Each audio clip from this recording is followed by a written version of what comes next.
Ladies and gentlemen, boys and girls, is it time? Yeah, we're going mono red aggro. Oh, it feels so good to just not, just not have to deal with it. Oh, to just not have to deal with this.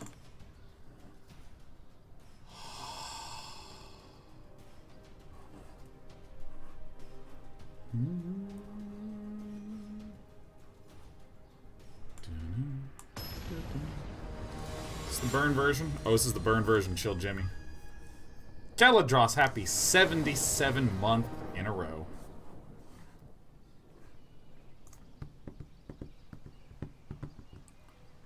Oh, I need to move my monitors up here and just like look like this at all points in time. Yeah, it looks good enough for me. Oh my god, I'm gonna be up against not a Nexus deck for once.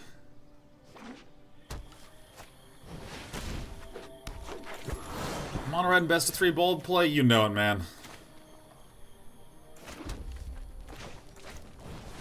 I think I just Weezer's lightning this.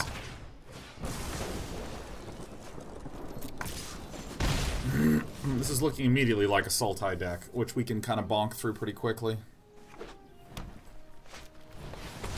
Wild Growth Walker! Yeesh. There's a thought another mountain. How done with me. Bing bong. Pretty mono red is complete ass and best 3 because people have aggro hate in their sideboard. It's plausible.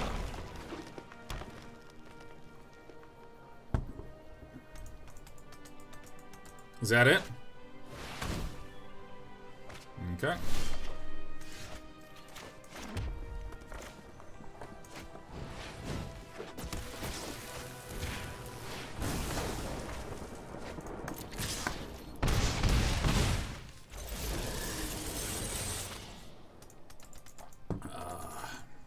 I'm gonna try out the mono red. I just want to have a different feel to Fangs.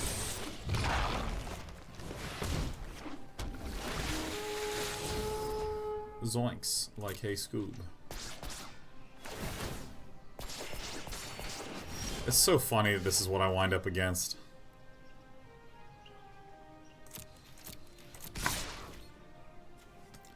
It's hilarious.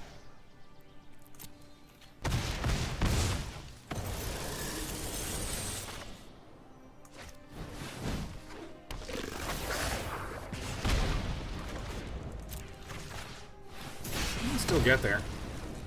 Still get there. Oh.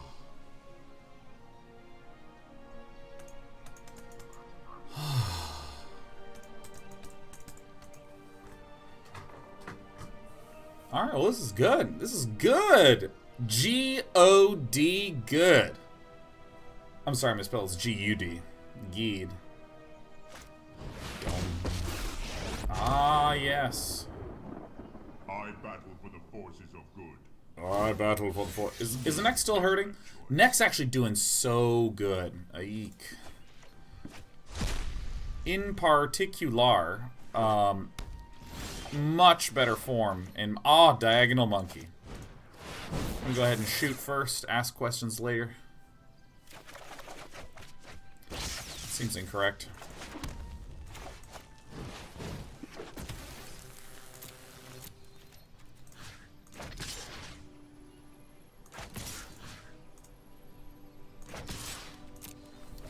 Bing, bang, bong.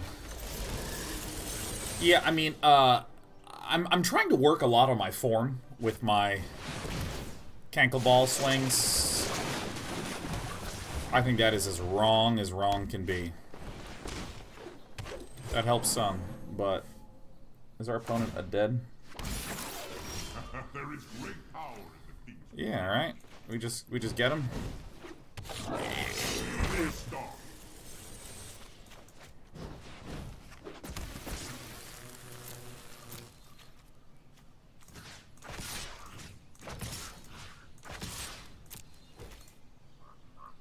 We did it.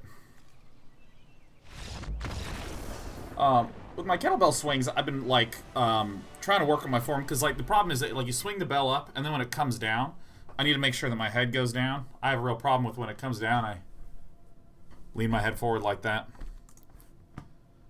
How do I want to do this? Lava Coils come in, right? Lava Coils are good. Lightning Strikes, less good. Maybe I do want the Experimental Frenzies or some shit like that. These don't seem that great in this matchup.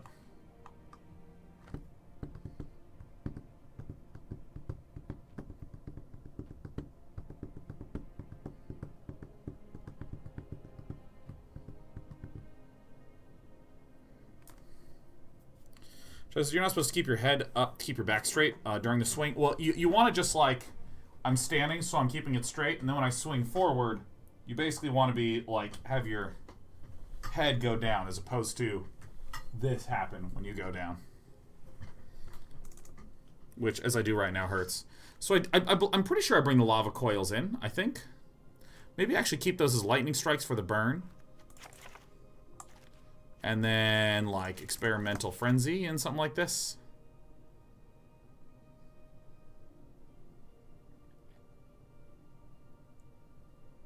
Seems right, right? Because I want more good ways to exile things.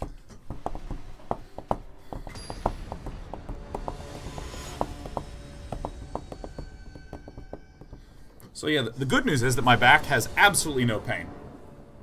None at all. I'm having... every now and again, few issues here and here in my shoulders.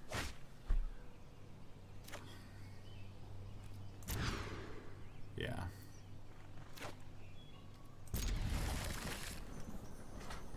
Jim Spencer and Nicole Duquesne? Yeah, man. Get out of here.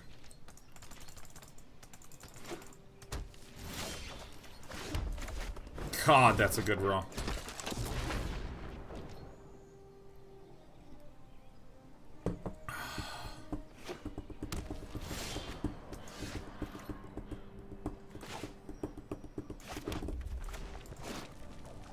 Let's see here.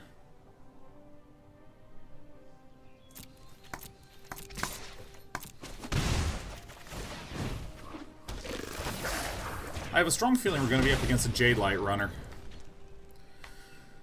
But yeah, I'm trying to be better about keeping my neck in neutral positions at all points in time. Oh, a Branch Walk. Quite a lot. Blobbity blobbity blop. Play that and do nothing.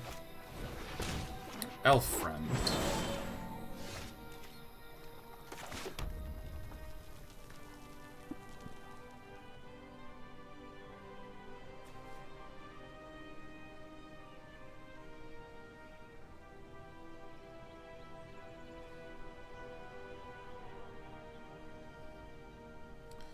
I mean, I can go, like, Shock. This is probably best. I mean, this is kind of weird, but... Bye.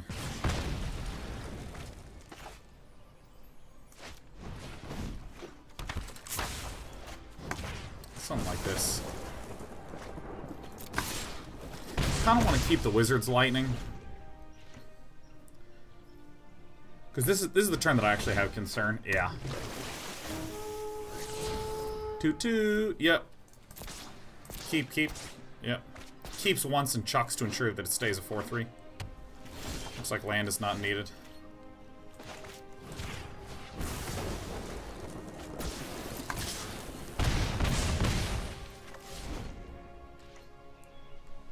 No, I should have Chainwhirlered. I fucked up. I should have Chainwhirlered and swung in. I will get my chance. Nice slow card.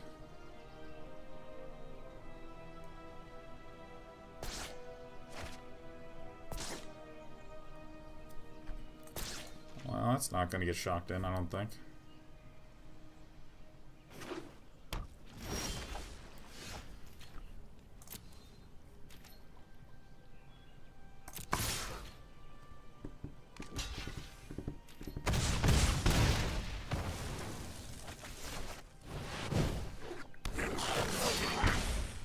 Okay. So far, so good.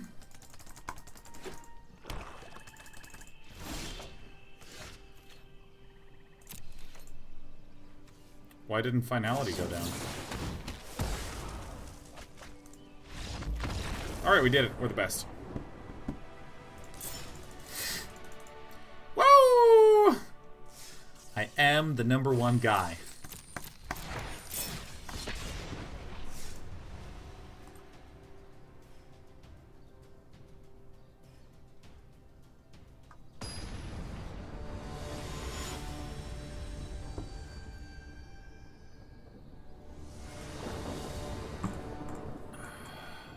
So good.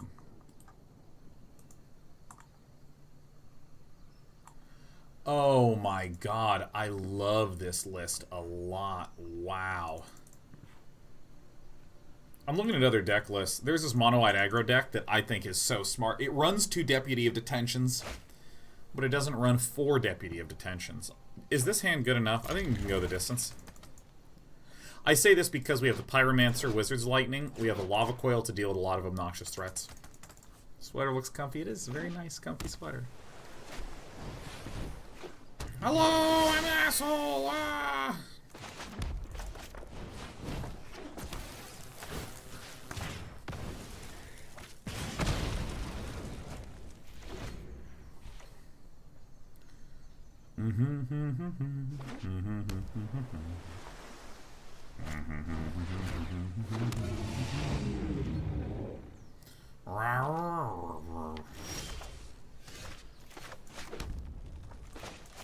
I think I do need to begin the racy against Word Juice Box.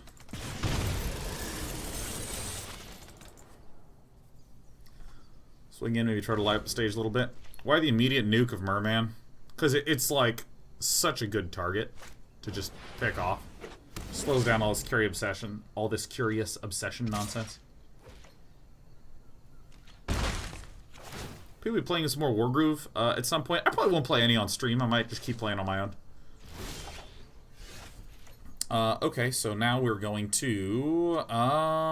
we have a lot of options here, so I think we're just going to start with the very usual hit you in the fucking face, right? That's the maneuver. Bam. Got him. Pa-pow. Fa-voom. Zaza. And, oh, here it comes. Bang! Spectacle. See if we can get a land out of this. Plop that down. Not a chance. Seems like as good as time as any. We literally have so much burn. This Terramander's gonna die at some point here. No, this is dumb. I should have just shot Word Juice Box in the face. That's great. It would have been Spell Pierced anyways. I found a plan. It's shoot the face. I found the plan. It's shoot the face.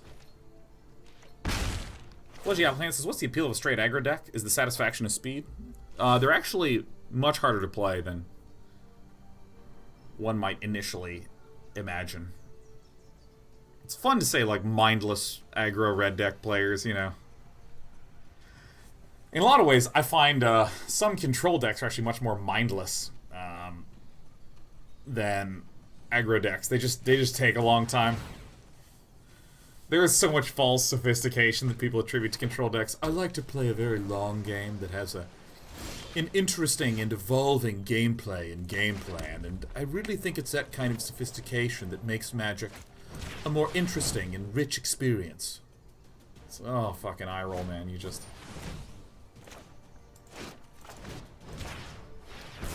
I mean, if I'm gonna do it, may as well just commit, huh?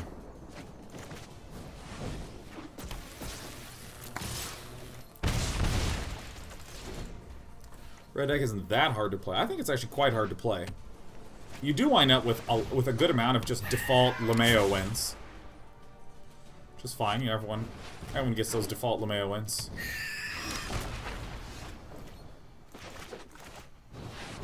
Hello.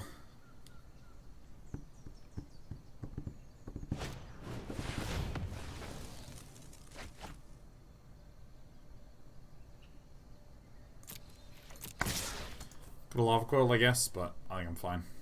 Bring it on, Word Juice Box.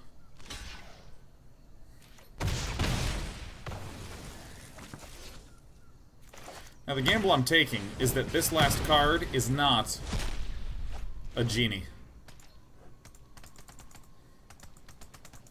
Look at how much skill it took to get to this position. My no cards versus Juice Box's no cards. Me banging for 2 with this Ghitu man. Yeah!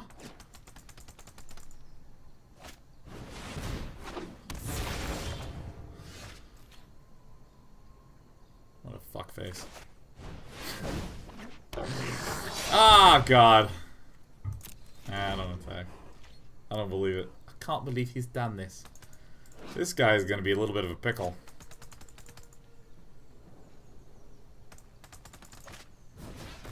Oh my God, it's a Pteramander with so many things in the bin. Yikesy, yikesy.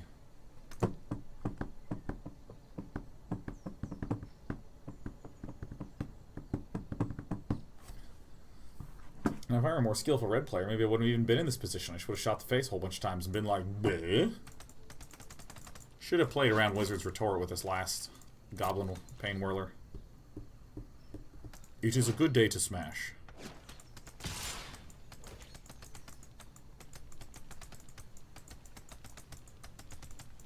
Don't hit me. Ow! More like word prick box. Am I right? How? Got him. Passing the turn. Boardman says, 26 months in a row, smash. Alright, is that outright dead? Did we dead? I think we did. Well, I guess not everything in the graveyard is a Pteramander Reductor. A Pteramander Reductor!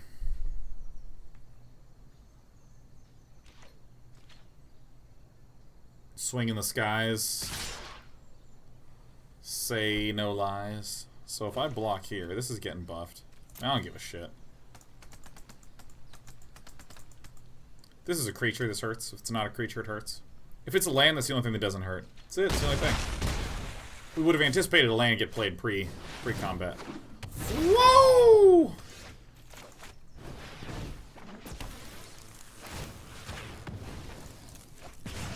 Let's do some sideboarding, shall we?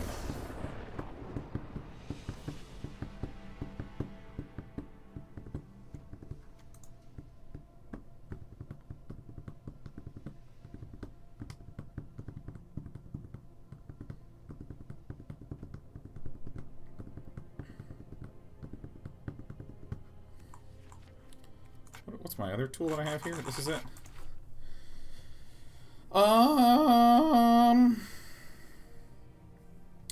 I'm actually thinking the Fiery Cannonades should come in.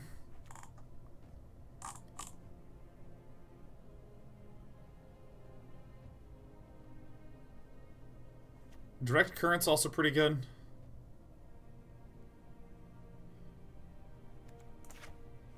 I don't think I want to change too much. Risk Factor seems like the least useful one. That's one of those matches that was one of those, I gotta work on my aggro play. Because there were a few decisions that we could have spent a little bit more time thinking through.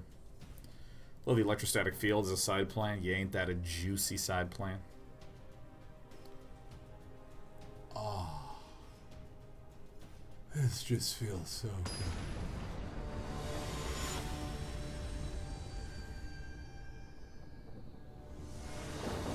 And this. Oh, yeah, that's it. Oh, do I want to be on the play? You bet your whole butts. Yeah. Did a slow start last time. I see no reason not to do a slow start this time.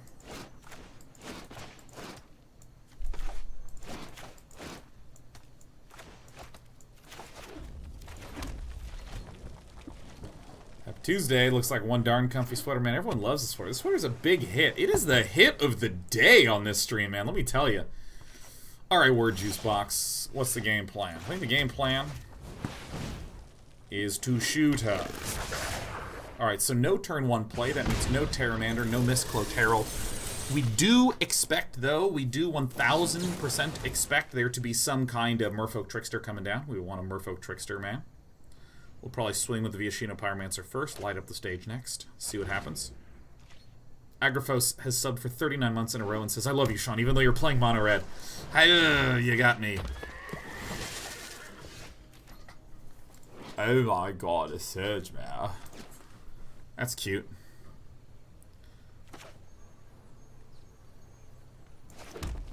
I think I hold back the Chainwhirler because there's a lot of X1 type creatures. I think I'd rather just light up the stage right away.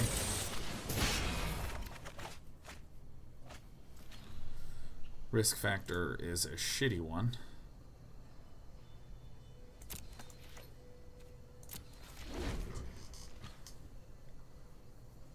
Surge Mare is such a fascinating sideboard.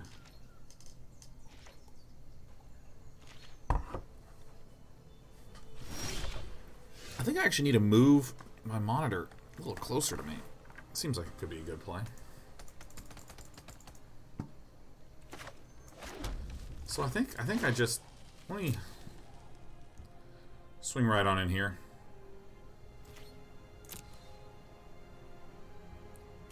Sarah sitting in as a Herman Miller. Oh yeah, you bet your butt it's a Herman Miller. Ah, it is a Merfolk Trickster. This is a trade. Trade and a braid. It's fine. Weird timing for it, but you know, you got it.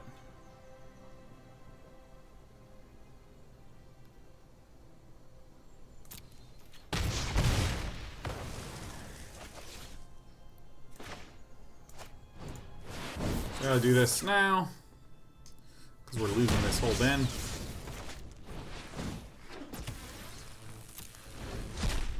The risk factor is better than I think in this matchup. Pavements has been putting her Stardew VODs on in bed. Thanks for the good night's sleep. I love Stardew Valley. I love Stardew Valley so much. I love Stardew Valley more than I love most things. Like, it's like my family and the cats. Stardew Valley. I think that's like the order that I'm working with. Yeah, man. Bonk in for 2. I got no problem with that. Alright, stuck at 2. Not an issue.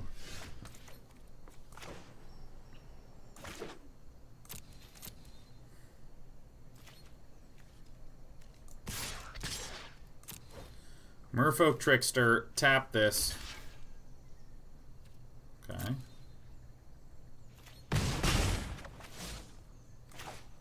Oh my god. Word Juice Box is like so stuck. Alright, I'm gonna do this and chuck this because I think Word Juice Box is experiencing some glut of counters and glut of defensive cards. And we can just sneak in with some damage, yeah. I think that there is a counter that's there and some Tempest Djinns. So what I want is for it to go land 3, Tempest Djinn, and then I can maybe just burn my opponent out. Okay, so if no land arrives, then this helps justify our hang on to the Chainwhirler buddy. If this gets dived down...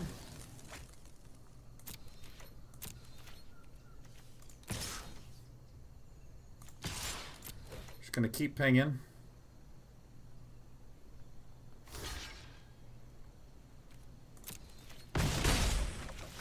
And then on my turn, I want to do this, because we could get Spell Pierced, but I think this is getting to the point where it's only Spell Pierce. Okay, cool.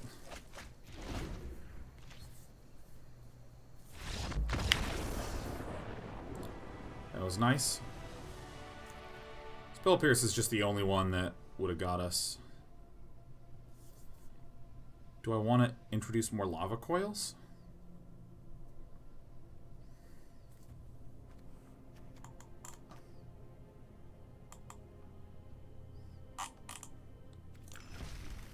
I don't think anything. God, best of 3 is just so much more dynamic and interesting than best of 1. Gotta keep my neck treated forward. Act of Treason might be nice. Act of Treason feels really hard for me to justify. Because it's so, like, there's just one thing that we get. Like, there's no good flyer for us to get, for instance.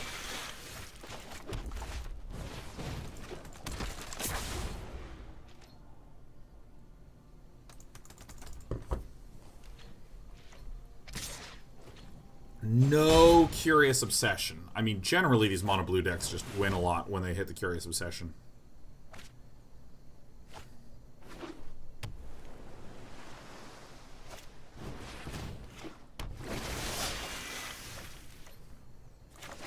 Okay, so, I mean, I think that this is just the play. We just go for face, try to outrace. There's no Curious Obsession. We have better cards. We have a Goblin Chainwhirler play.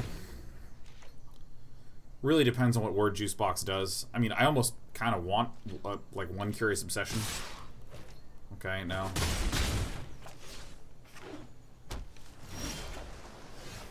Okay, so this is like very much so telling us that there is some sort of counter here.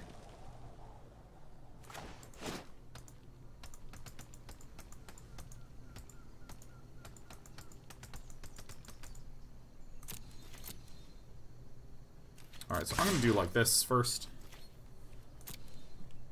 We're definitely going to Spectacle here.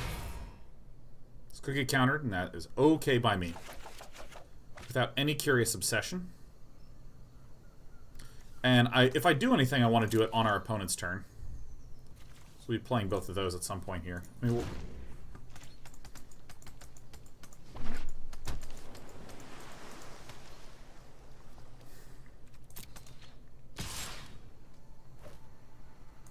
it's fine. We're mostly looking for face smashing type activities.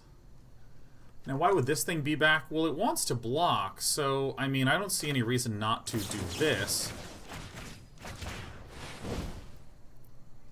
Because this will force a counterspell or a spell pierce or one of these two, so that resolves.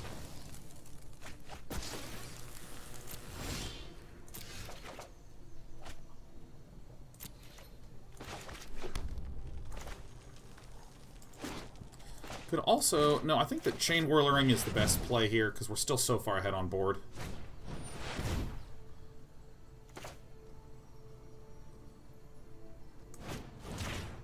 That just wins, right?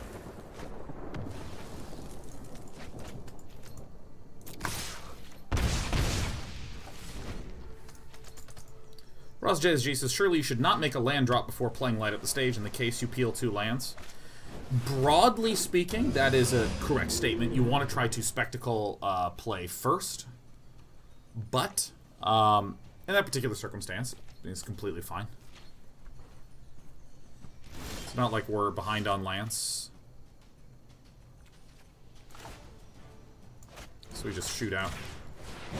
By playing an extra land, it also looks a little bit less likely we have light up the stage. And there's also the fact that I, very importantly, wanted to have all my options available, because I did have a Lightning Strike and a Wizard's Lightning at that point in time. And it's very important to me to be able to... it's very important to me to be able to have all 3 mana available before the swing, because I don't know if I'm going to be able to get off the light up the stage.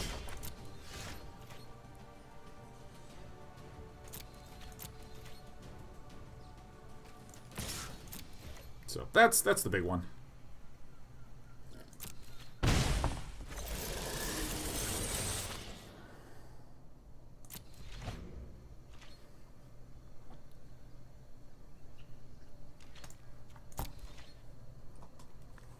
Is using 2 boats worth it on a 1 toughness creature?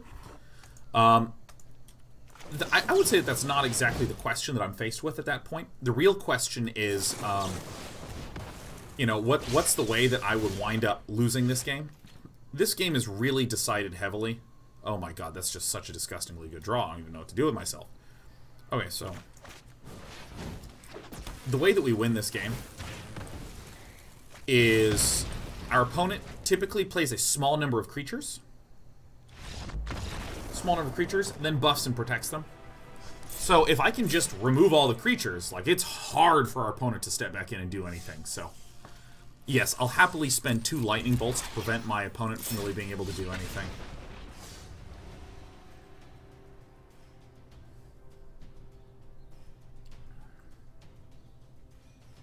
Dude, I love, like, when you've made coffee and you get that... damn. I don't know when I'm going to learn this. You can't tip an empty mug to show people things. You can't do that.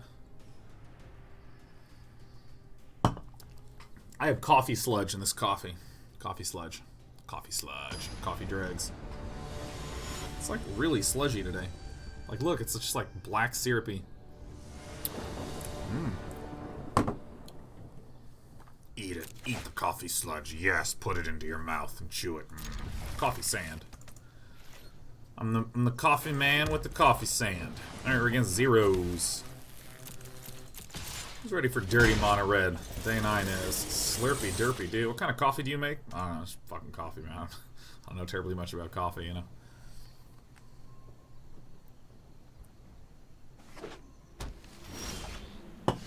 I went to the store and I said coffee, and they were like, unbelievable.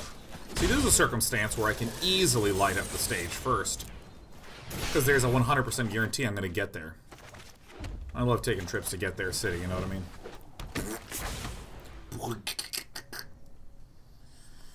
Just grab the webcam pointing to the cup. It's not a webcam, that's the problem. That, my friend, is my fucking problem.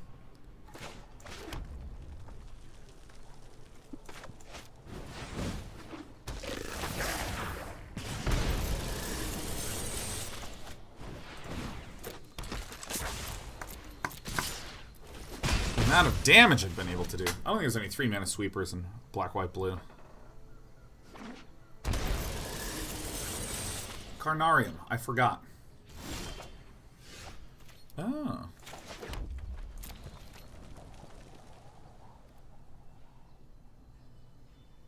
I fucked up.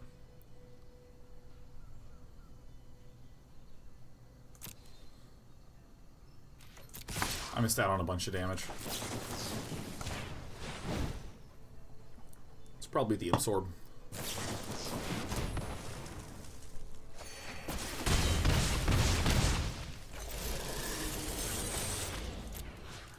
Could have dealt a lot more damage if I had tried to lightning bolt first and then pinged and then skewered. Oh wait, no, I still got the extra damage in. I'm done. Alright, cool. Dosbiel says, get a shitty webcam for the purpose of pointing into coffee cups. Bam! Problem solved. Okay, so this Lava Coil goes. What do we cut in this matchup? What do we want in this matchup? I don't really necessarily think we need this. Experimental Frenzies feel like they're good to bring in, but I'm just not entirely sure what I would cut to run them.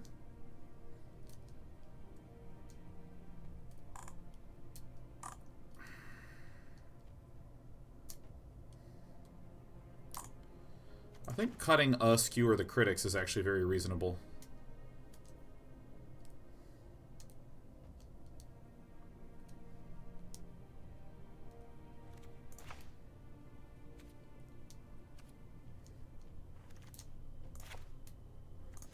Maybe something like this seems more reasonable.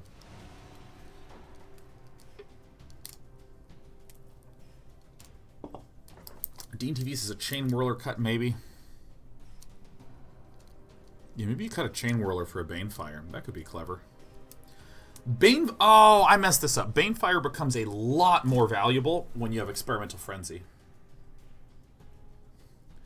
Oh my god, this is an interesting question. Aori80 says, I want to run a 30-day project event for family/friends. Any advice on the management side of things? Well, talk to me about what it is that you want to do, said Sean, spilling with drool and excitement. Waiting on your opponent. It's choosing which player will play first. Excuse me. Excuse me and my burps. I kind of want to go into a time warp where I ignore all responsibilities and just code. That's kind of what I want to do. I kind of want to program. I'm in a programming mood. That idea literally got me salivating, says Dallas Sooner. Yeah.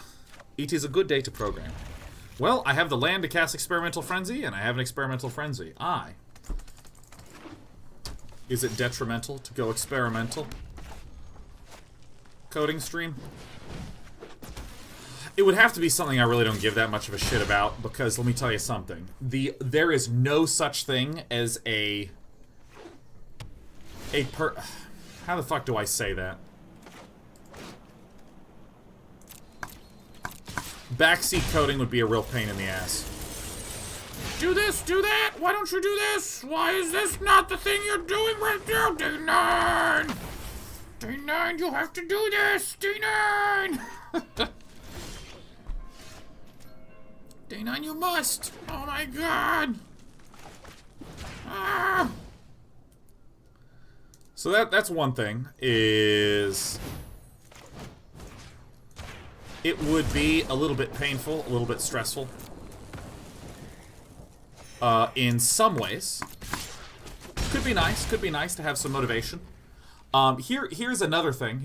So I don't want to have a 24-hour live coding review, says Ondaran. Yeah. No, that is a great comparator to what I'll be working with. So here's the way that this matchup is going to work, okay? We are going to wait for zeros to spend all that mana on a sweeper. Whenever you have key cards and you have a more tempo-focused deck, a tempo that plays creatures, you try to get your opponent to close out all their mana. How? Building the board, most sweepers are sorcery speed. Here comes the Cleansing Nova. Perfect. No problem. And enough mana up for a Spell Pierce. Really?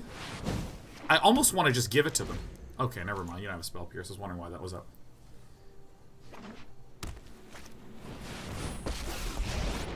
Grand Farter Dovin. You're not either a tragedy or comedy of errors. I'll make an exception for you. Oh, yeah. I'll play it, baby. Oh, a mountain. A Viashino Pyromancer. Ba-boom. Here it comes into the face. Kapow. Okay, so, I don't want to have to go through the process of having to justify and explain myself when a lot of coding is stumbling around, fucking up, going, I don't know, let me try this and do this. Okay, let's try to clean it up. Okay, yeah, okay. Yeah, that's actually good. I actually like that. Okay, nice. That's good. That's good. Etc., etc., etc., etc., you know. That's way more what I'm used to with programmers. This is a rare occasion. I'm not often wrong. Because, I mean, like, a lot of coding... Here's the way coding works. Coding is, like, 90% stumbling with the goal of outputting a beautiful little piece of excellence at the very end. That's what it is. That's what coding is, right? Last 10% is what it winds up being. Okay, and that's just the typing part of it. For me, I feel like most of coding to me is going, how the fuck should that work? How, if,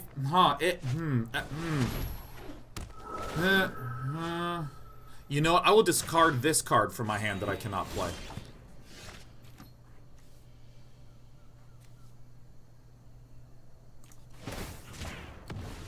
You know, that sort of thing. Like, and I love that part of it, but I just don't think that that's that entertaining.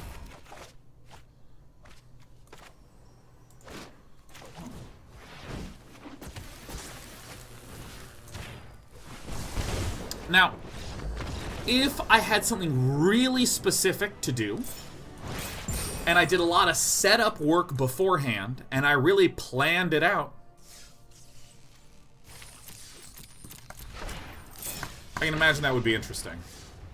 But here's something that I believe firmly about the creative process, right? Because if I did something coding-wise, it would be for some creative project. It wouldn't be like, let's build a database, you know. Think about the creative process is that often there are 100 different ways that 100 different paths you could go down to make something good. But none of them is necessarily better than the other. And I'm sure you've seen this with developers who are in early access, or developers who are in a spot where they're actually trying to figure some shit out. The most important thing for them to figure out is what, creatively, is the interesting problem for them to work on and for them to solve. And I would hate to be in a stream where I'm trying to have a bunch of people go, well, why not do this? Why not do that? But what about this? What do you think about this? What do you think about that? And the answer is, yeah, it's totally good. You can go do that if you want. But let me think, you know. And me sitting there trying to close my eyes and figure out what I want to do, there'd be no doubt an enormous amount of abrasion. And as evidence to support my claim, if you'll recall with the Day 9 Learns Dota, I strictly emphasized everywhere that I could, on stream, in the writing, and everything. And Daniel learns Dota. I said, do not try to give me advice, because I will not listen, and I don't want to hear it. I want to hear Kevin's advice. That's what I want to hear. Give me Kevin, or give me death. I just want that. No one gives a shit.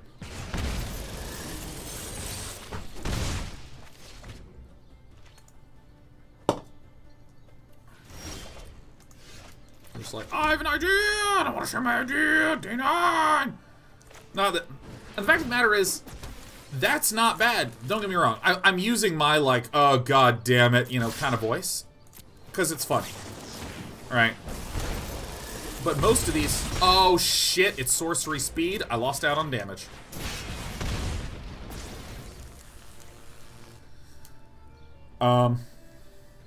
Lots of people want to have conversations and want to discuss and want to chat about shit and all this goodness. I have no idea what my opponent's deck is. I'm just going to go ahead and hang on to it. Lots of people want to do that, and did it constantly with Dota, and it was a little frustrating. It was a little annoying. So remember, just because I'm annoyed doesn't mean you don't have to do it. The whole point of this relationship is that you can type whatever the heck you want in chat. There's no implication that I'm going to read it. You could say something like, "Oh shit, Dane, I should have used his magic wand. He would have lived."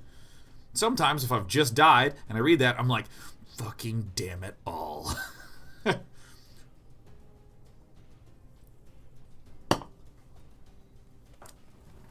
So yeah, trying to be very clear. I would find myself that I would not find that fun. I'm not trying to say y'all are a bunch of shitters. Can't code because of you. You're just you're all bitches and bastards, right? That's not what I'm trying to say. I'm trying to say that, like, if I sit down and I'm like, let me think, and then there's just noise that my entire decade of streaming tells me, pay attention to that, because that's what you're doing. Pay attention to that. That's the whole reason you're streaming. Pay attention to that. That's the whole reason you're streaming. So this is a bad hand. This is a bad hand.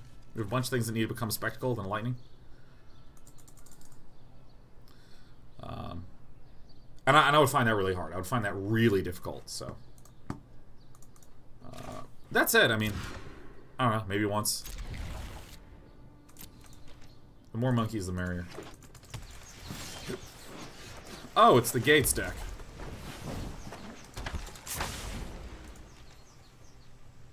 Oh, I played this and not this. Ah!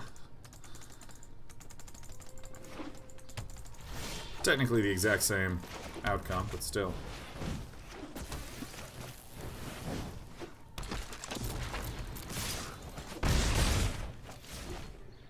I should have done this instead. Would you stream the development of back requests? It's plausible, it's possible.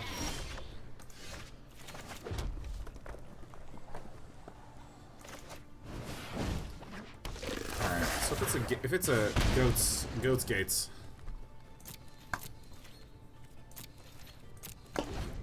I would plausibly want an experimental frenzy.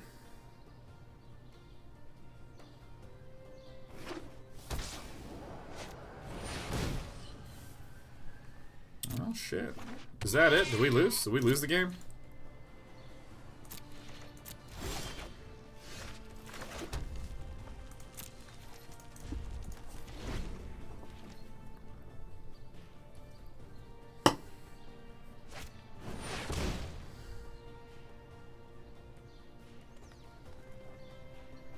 Well, this is bad.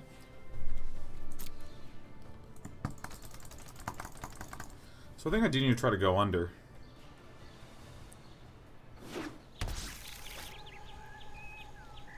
I think that this is an experimental frenzy matchup.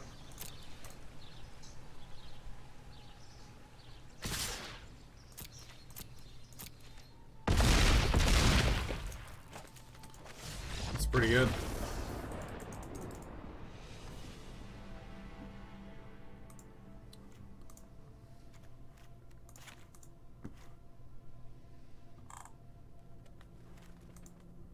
I don't think I want the coils at all. I think I want this, and I want this, and I want this.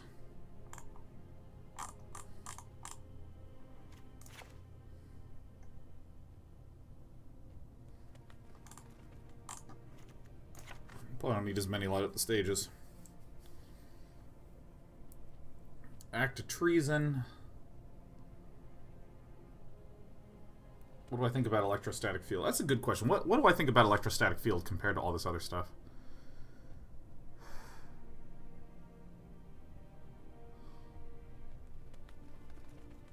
What the hell do I think about Electrostatic Field?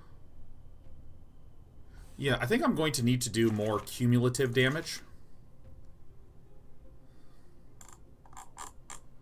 I mean, that deck has so many heals. Jesus.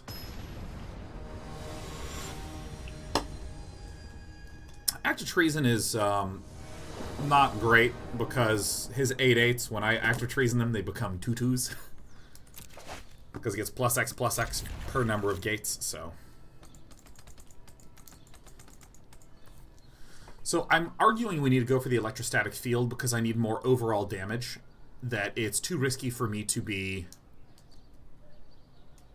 I can't win this game quickly because they have the lands that heal, they will have the angels that heal 2 per gate, and they have the Krasis. So all these ways of healing means that I'm probably going to have to figure out a way to deal like 30, 40 damage. Or Infinite Loop can go mulligan to 5. Ba-boom! Day 9 does it again.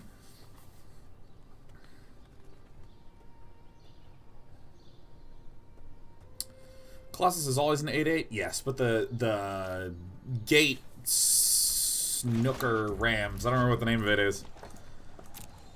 Gate Musher Rams. Gate Breaker. Gate Breaker Rams? Gate Breaker Rams? Gate Breaker Rams. Great.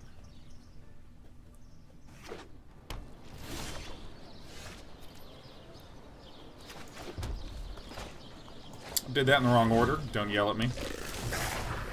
No, I didn't. Because I would need the mana up anyways.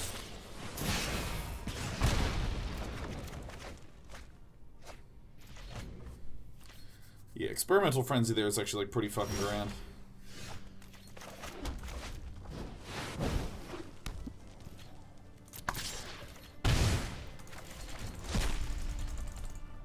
Mouse says, hey, love stream. Can you try to use gender-neutral language for your opponents? Not he's probably got a counterspell, but they've probably got a counterspell. What I do on this channel is I just pick he or she and stick with that for the duration of the match. And occasionally I use they as well.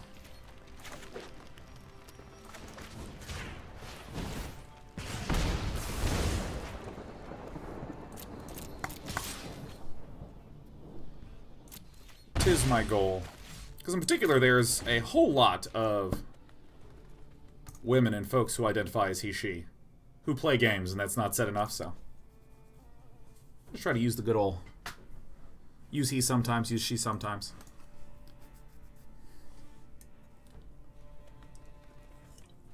Taji says, isn't it true that giving your opponent an identity makes it harder to crush them? Well, we lose a lot here, so.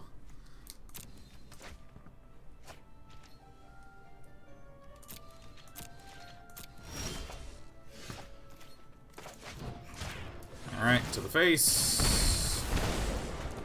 Alright, let's get this down. Do this. Now we're going to have a lot of options. Shoot there.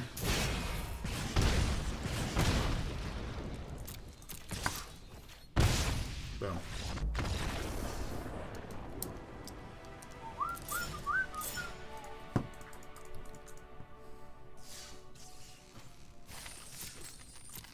Dormel says, I'm a they, but I guess I shouldn't be in this chat. Well, hold on. No, I want to just note that by no means am I trying to say it's he or she and, you know, bugger off or something like that. I mean, I do a weekly show with Lee, who identifies as they. Although I do screw up that pronoun quite a bit. But, you know, I'm just saying that my approach to avoiding saying he all the time, sometimes say he, sometimes say she, sometimes say they, and I recognize that that sometimes causes some friction, right? Because I will be wrong. I will misgender the person who's there. I think this is a keep.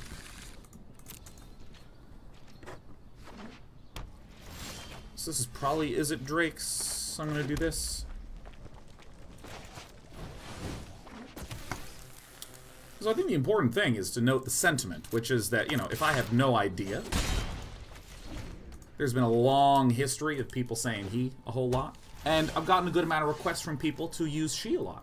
I've gotten a good amount of requests for people to use they a lot. I've got a good amount of requests for people to mix it up and that sort of thing. So I'm just trying to figure out a way to, you know, give appropriate nods for this sort of thing.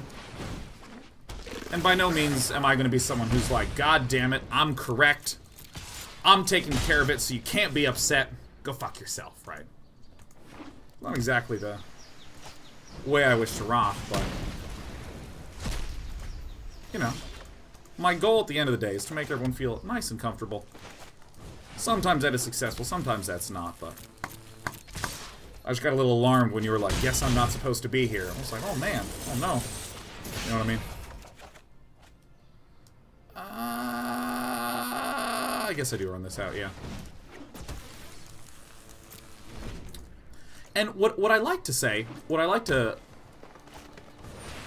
say and think a lot is that what is far more important to me than being right and getting all the rules right all the time is just being open to listen and being open to hear perspectives and this sort of thing. Because let me tell you, there's a whole lot of people that when you say something like, hey, I've watched your stream a lot, you've only used he, but I'm a female gamer, and, you know, I would like to feel at least like I have a presence. I've seen a lot of people go, fuck you, I'm not sexist. And I almost kind of view that there's this antiquated view of sexism, of racism, of offense. The antiquated view is, I am the thing or I'm not the thing, right? I am or I'm not. And I think the reality of it is I am going to, without wanting to, occasionally offend people along the lines of gender and race. Occasionally I'm going to wind up doing that. And what I think is really important is to just go, oh, talk to me. Tell me about that, right? The important thing is to listen, because I feel like at the end of the day, that's kind of what people want. People want to be able to be heard. I guess I have to main phase this, right?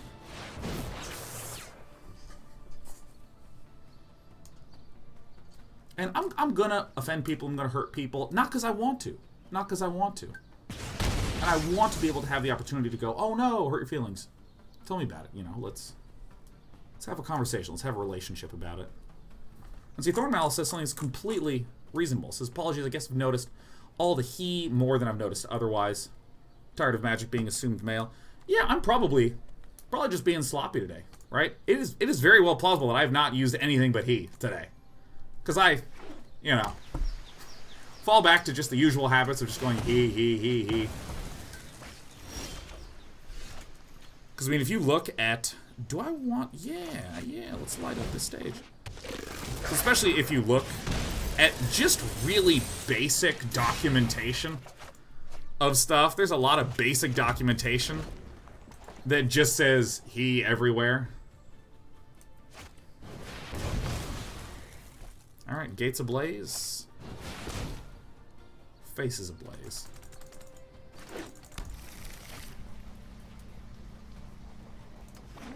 But yeah, again, my goal is not to say, oh, I'm not sexist ever, or any of that. I assume that occasionally it hurts your feelings. It's totally okay for you to come to me and say, hey, that bothered me, hurt my feelings. Just talk to me about it. It's totally okay.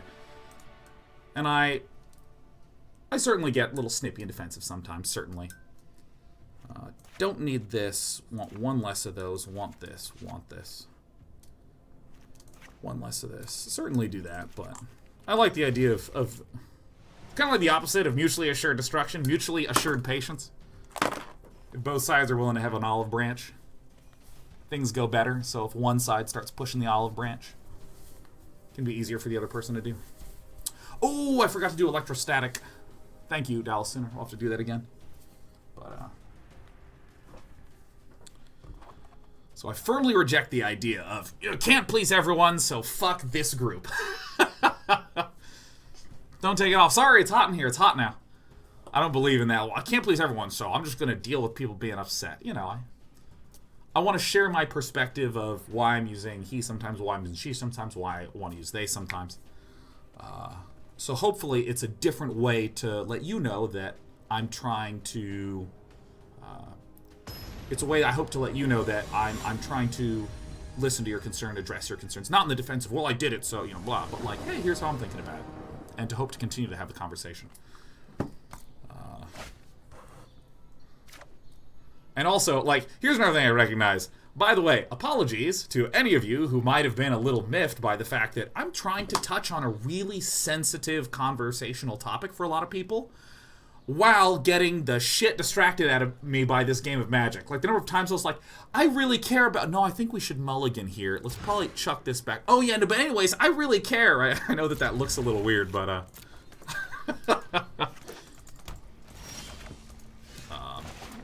And also, I don't blame anyone for being a little bit... You know... Defensive is the wrong word.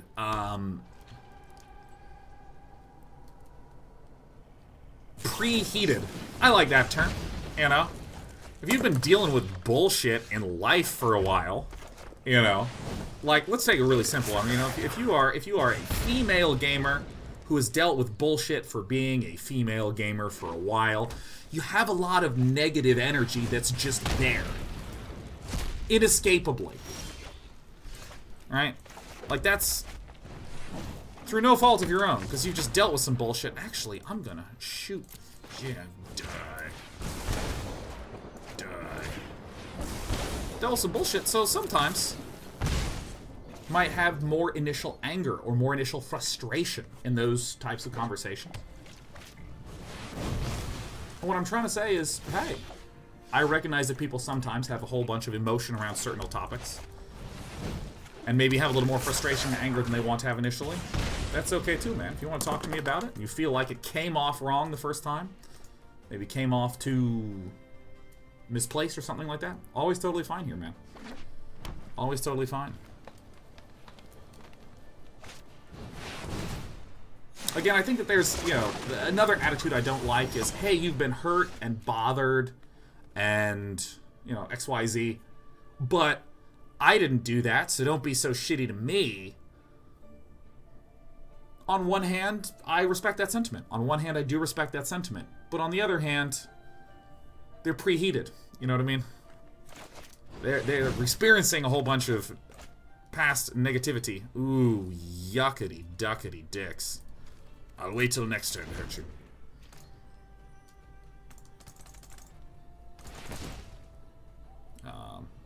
Yeah, and so if someone comes up to me, feeling a little heated, I try to spend time alone going, okay, people are going to talk to me, they're going to be having shitty days, and they're going to take their frustration out on me. Or they're going to have past experiences that I don't know about, and I might bring up some negative emotions. Or there's another, you know, all sorts of reasons people can have heat and energy that they're having from something else that's now coming out at me.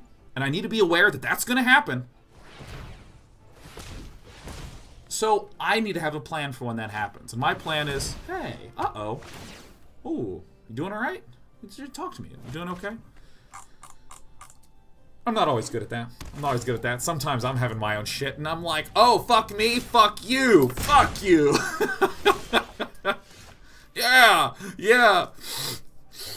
Yeah. Do I want to skewer the doerty? Something like this.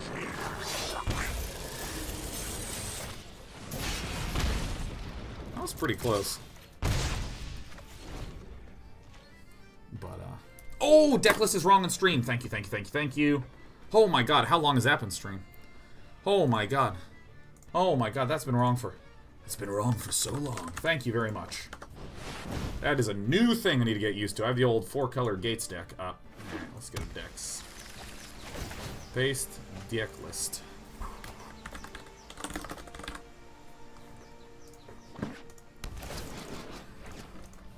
So there's my pile of thoughts. Foremost says apologies for the distraction. Not a distraction at all. An interesting and compelling discussion. Not as compelling as Cackle's life was, though.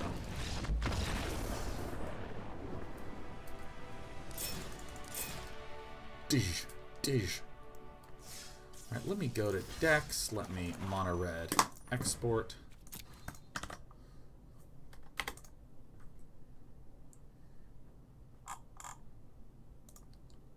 The deck list should be now updated. Thank you, thank you, thank you, thank you.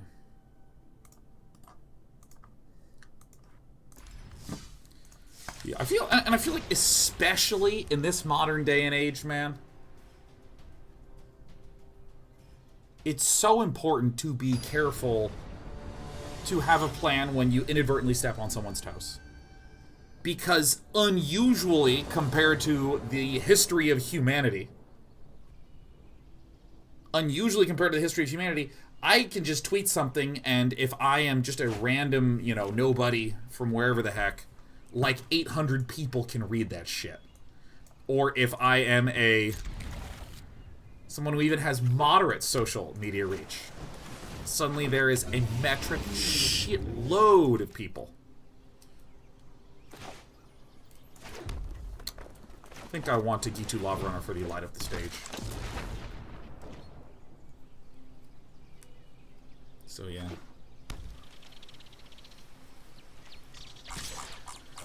Alright, let's see here. Now, I completely lost track of, and thanks to chat, they've reminded me of it. Ayori says, back to my DK30 question, after having done the event twice, can you tell me your top 3 takeaways as a person running the event and not as a participant?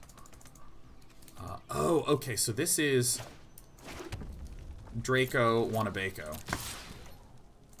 And I should have lit up that sweet stage for the land previously, but we're gonna just get lucky and only get 1 land out of it. Perfect.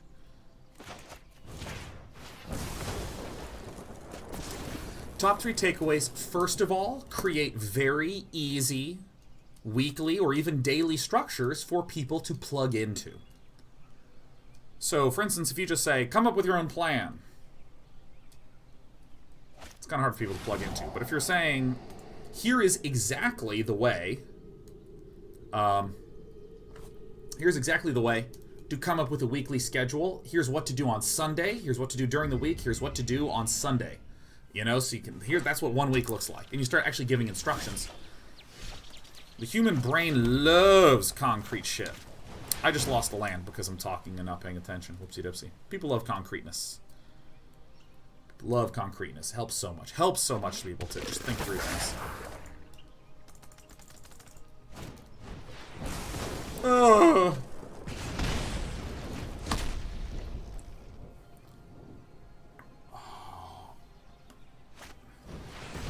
So that's one thing. Really try to make people write out clearly what the heck they're doing. Second big thing, ask people what the concrete output that they're trying to create is. As opposed to, I want to look for jobs. That's a goal, but that is not an output.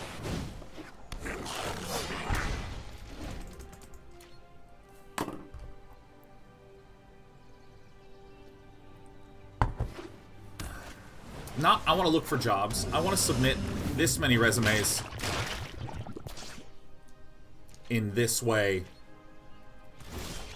You know. You're still doing your quest of looking for a job, for sure.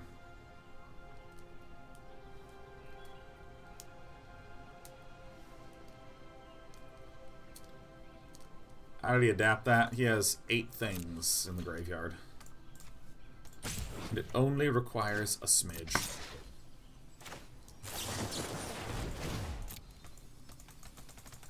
You know, instead of, I want to learn graphics programming, right? It's like, what is the actual project that you want to be able to say, here's what I'm making, and someone else who didn't know who you are would look at the thing you made and describe it the same way as you did at the start.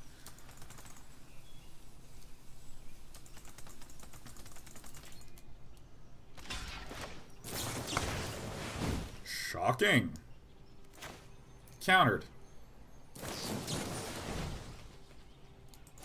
Fuck.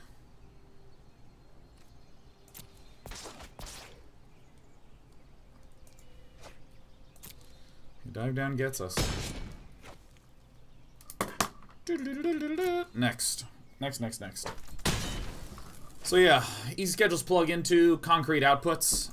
And third, and super helpful, give them a whole bunch of examples in tons of different forms that represent what you think is a good 30-day project so that people can wrap their head around it.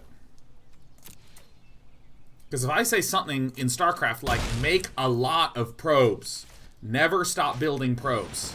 People will go, oh, okay, and then they'll come up with reasons not to fucking build probes. But if you, like, show a game where someone's getting rushed and you show them continuing to build probes, or you show a game where they're oversaturated in their main base and they continue to build probes, right? Or where they really need to get something up quickly, and there's a timing that seems critical to do, and they keep building probes.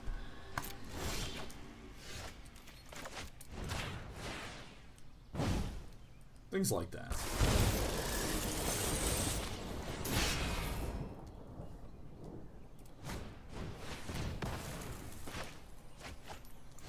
Die.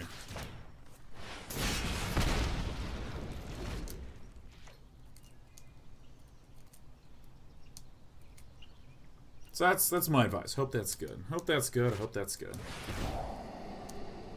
Ross J says, if I want to start learning about machine learning, what's a good place to start? Oh, I have no fucking clue, man. There is... what I can say is, for sure, there is no coherent, useful way to begin learning machine learning. Larry!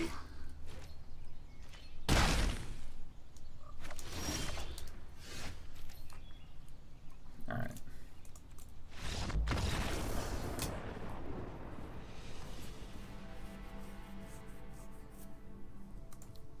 Oh, fuck do I win this one? I feel like Lava Coil's gotta come in.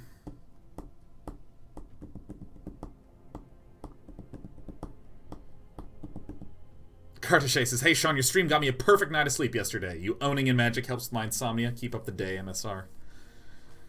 Hell yeah. Act of Treason seems... Does that actually seem any good? I'm not going to have that many spells and instants in our... Well, actually, maybe we will.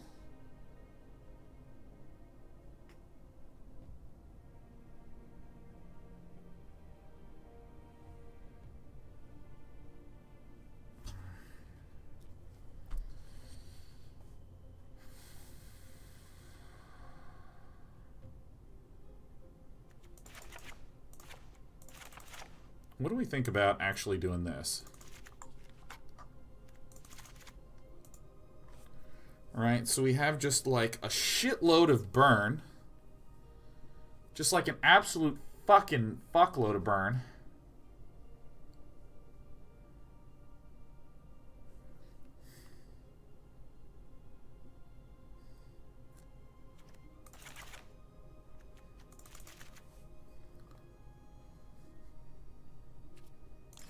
Kind of weird looking deck, but yeah.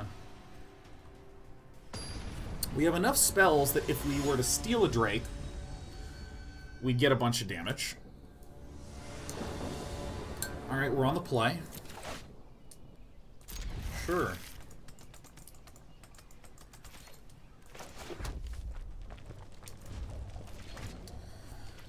Yeah. Is there an argument to add Cannonades? I don't think so.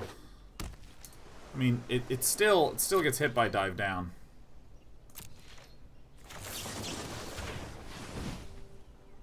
Die. Okay, so this is spell pierce then?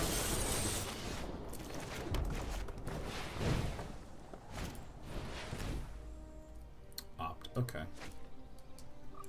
Yeah, for me with machine learning, I just started to watch videos. Watch a lot of videos. Watch a lot of videos, man. Read a lot of papers, read a lot of papers, read a lot of blogs, read a lot. Read a lot, read a lot.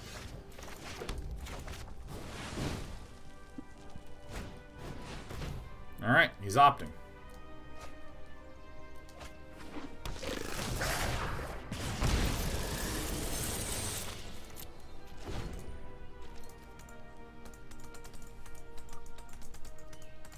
Yeah, I just tried to learn until I felt like I understood what the heck I would even want to do. So.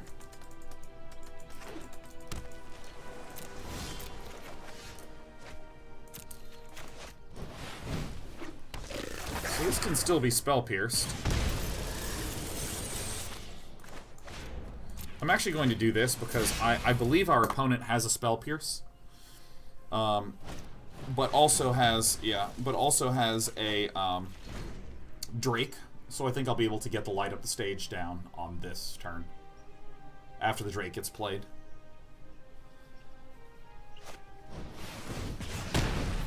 Or there's another Spell Pierce.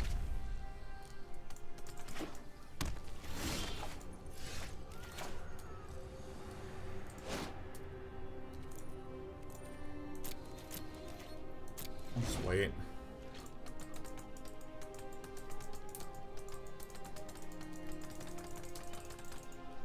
Akilis says, hey Day9, you should tell Sheriff and Despy to post some more on Instagram. They've been lazy about that for a while now. I know. I know! XZL is so sweet, says, how have you been in your life, man? You've been talking to us and giving us all your wisdoms. But I thought I'd check in with you. Anything interesting happening in your life? Life's going pretty grand. Life's going pretty good. In a bit of a grumpy mood today. A slight smidge of a bit of a grumpy mood today. Dive down on this would not be unreasonable.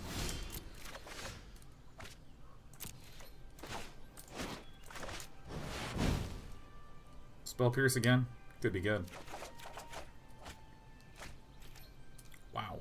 So there's probably a dive down somewhere in there.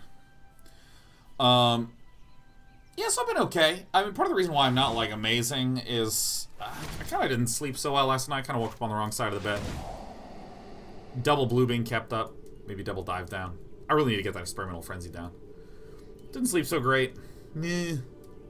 A little bit of a grumping up about that one. The, I really just want to finish some of my coding stuffs. Like, you know, oh, hell yes. Yeah, fuck yeah. Oh, we're going to be able to blow it up. So if we don't draw the land, we're just nuking the Enigma Drake. 1,000%. Never mind, we're not. There's a dive down.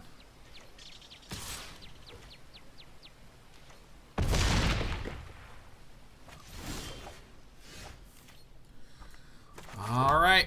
There's a dive down or a Spell Pierce, but either way.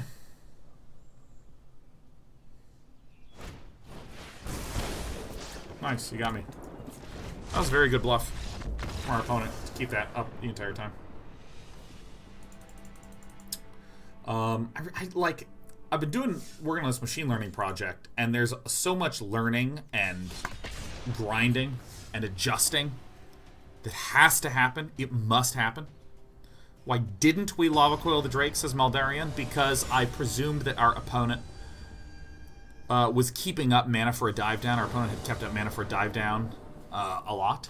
So my thought process was, if there is a dive down, it doesn't do anything, and we lose. Or we can play the Experimental Frenzy and maybe go to 1. So that was the thing that I was banking upon. But yeah, like, the thing that I'm excited / frustrated about with my own stuff is that I have some programming work that I want to get done, so that way I can do the exciting parts. And I feel like there's always when you're trying to work on something that's tricky, tough, technical, whatever it is, there's like the bullshit, I gotta do this sort of thing. Like, for instance, if we're talking about StarCraft, right? Let's just keep going back to that. Like, if we're talking StarCraft, there's the, oh man, I really have to just practice my macro and my builds for like 2 hours. It's not that fun. I find it fun. Don't get me wrong, I enjoy that. But I know a lot of people are like, ugh, I hate doing these drills and trying to improve at clicking on the damn thing.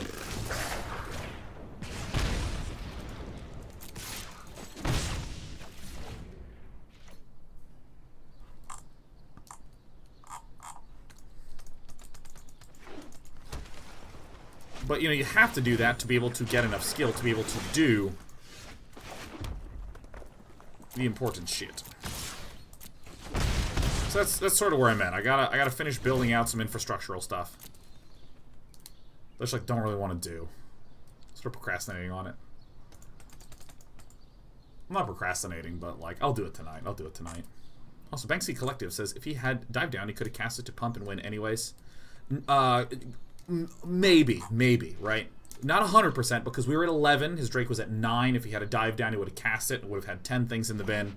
Which, again, is the reasoning of me saying, Should probably just kind of fucking go... What the fuck is that terrible play?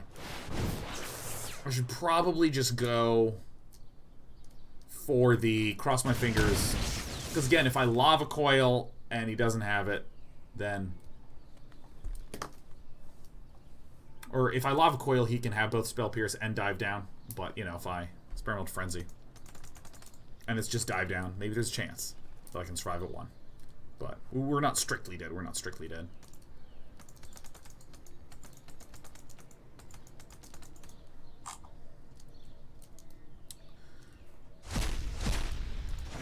You got me. What a terrible play.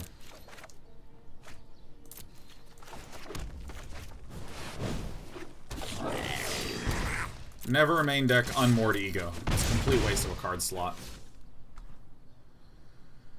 Animated GIF says, machine learning day to day is such a grind. God, it so is. Oh my god. Woo!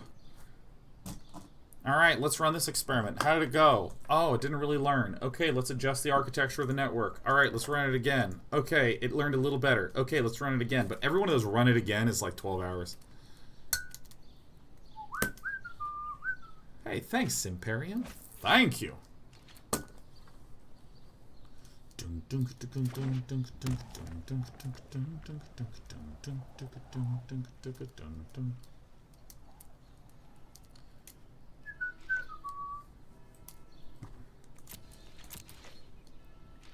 Now, Nexus out there, you need to Unmoored to defend. Unmoored is very circumstantially reasonable in a sideboard.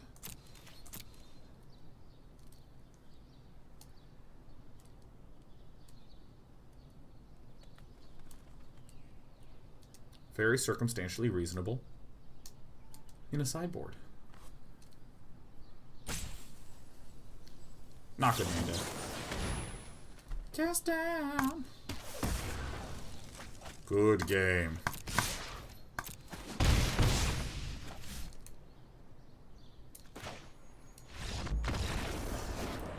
Trying to play around Revitalize. Banks says, well, gotta go to my Russian class. Bye, guys.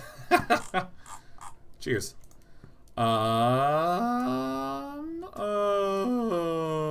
Definitely. Experiment Frenzy. Something like this. I don't even think I'd change that much. We could arguably cut the Chainwhirlers, put in Electrostatic Fields. That seems pretty tight, huh?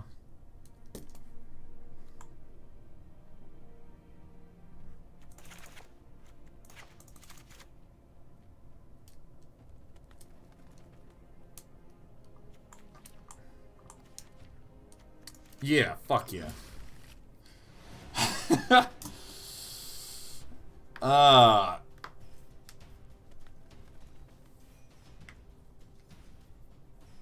Oh yeah, XL, it's been noticed I've been grumpy for a bit. I think a big thing that helped me is that I'm no longer having a sore back 24 hours a day. That helps a lot, man. Now once I get rid of the sore neck, that'll help a ton. It just sucks to be a little bit crampy. That helped a lot. Also, I just like getting up early. Getting up early is the best, man. I'm not a morning person. I like getting up in the morning.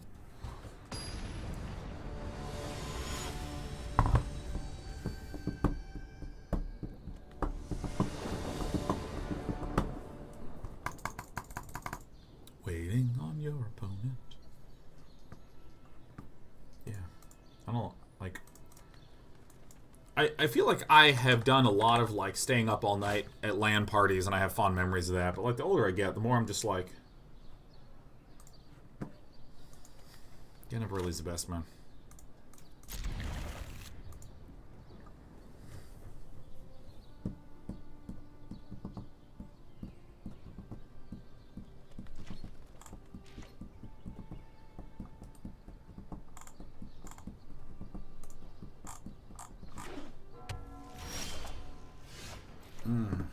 Alright. Yeah, I guess we'll just shoot this 5-land man in the face on his first... Yeah, take that. PvT brands for sore backs. Do you find massage temporary relief? Can they fix it? Oh, hell yeah. Oh, I love massages. Oh, I love massages. God, I'm so into massages. Oh my god, I love being touched. Surprise motherfucker says, I was hit by a motorbike not long ago. Threw out my back. It sucked. Oh.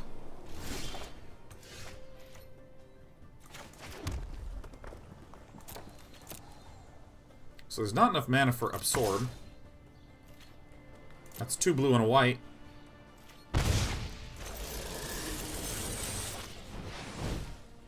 Hello! Technically there could be a Syncopate. Would that be a reasonable sideboard against a mono red deck? Feels like no. Maybe negates though.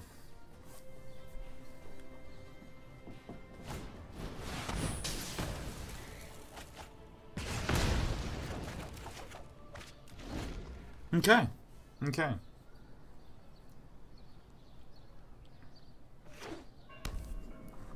Oh, yes. Jake DX Race is finally subbed to the Day Nights. Loving the MTGA content. Well, good news. I think we're playing all day tomorrow, man.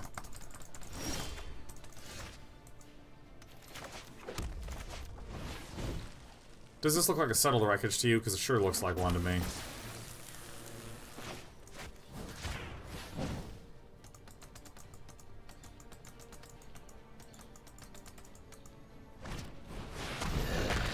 Got me. Not a Settle.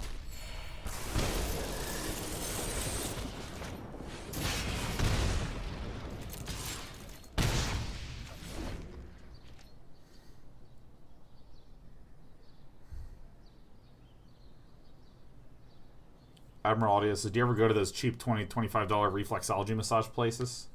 Rarely, and I don't view them as actual pain relief. I view them as like a $25 reflexology weird place. I do like a good professional massage.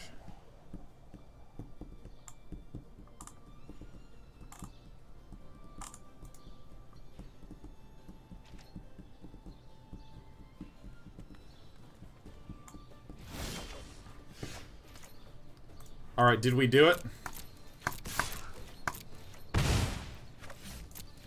We're gonna wait until Fat Man Cometh tries to do something, like casts a Wrath effect so there's no more mana, or tries to play Teferi.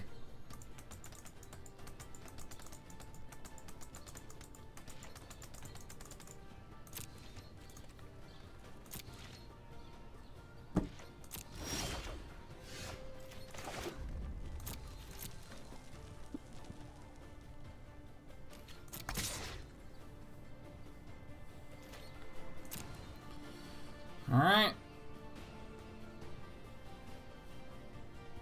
By the way, it's a really bad idea to try to cast a spell because Absorb gains our opponent 3 life. So what we want to do is we want to try to... we could have skewered and then in response shot. That's actually the play. That's the play.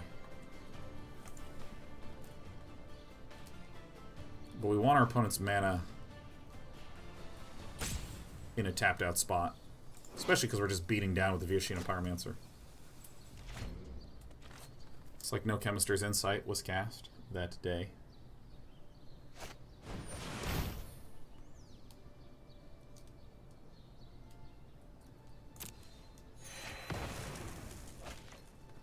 Main phase in it. Look at this.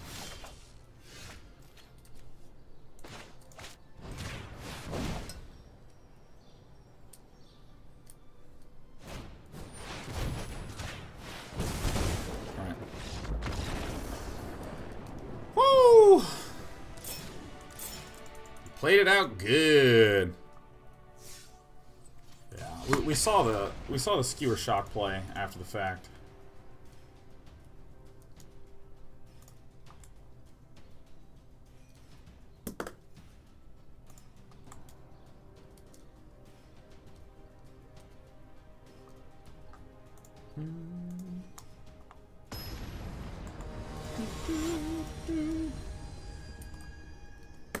Oh my god, I'm so happy I actually remembered to update that damn thing. Albino Redguard. This is Taenon fan since the SC2 days. Glad to see you playing Magic. Yeah, man, I love Magic the Gathering Arena. I actually had no idea how much I would enjoy Magic Arena. I had no idea.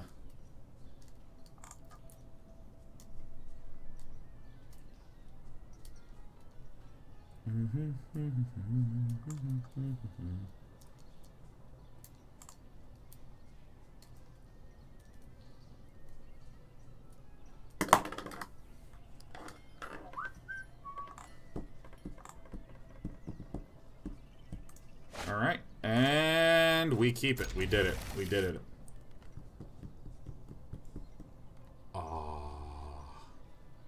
I like how I'm not actually looking up that much, because I have my camera at a low angle. It's like, this is my Adam's apple. God, I cannot wait to finish watching Kingdom. Oh! Kingdom! God, that show is so good. I am stunned at just how beautiful that is. It's a zombie show with bright colors. Woo! What are you? A gator? Oh, this is an interesting question. Aori80 says, have you noticed any impact in the amount of subs since the cumulative change? I would say that we'll probably need about 3 months of data before we can actually begin to make reasonable statements about impacts and changes. There certainly have been a way huger amount of subscriber messages, because it reset all the things.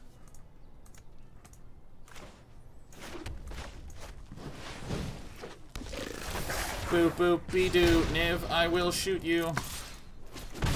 Nice.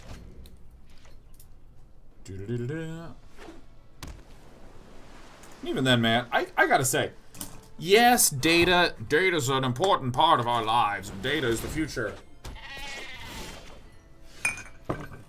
Bloody fucking blah. So we don't do this. We play this. We shoot like this. We shock like this.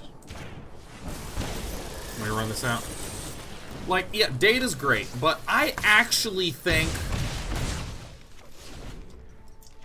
there are far too many people that justify shitty decisions with weak connections in data.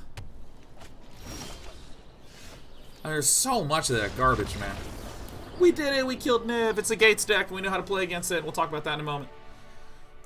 Okay, so we wanna put in the Experimental Frenzies and the Banefire. We wanna take out the Lava Coil. We wanna put in the Electrostatic Fields and get rid of these little things, and this one and this one.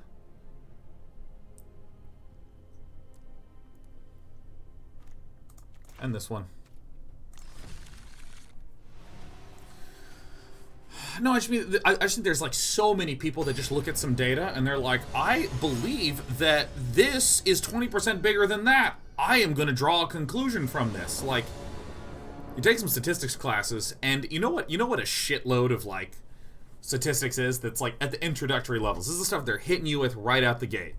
Is all you learn about is confirming that you don't necessarily have enough information to conclude that. AKA rejecting null hypotheses.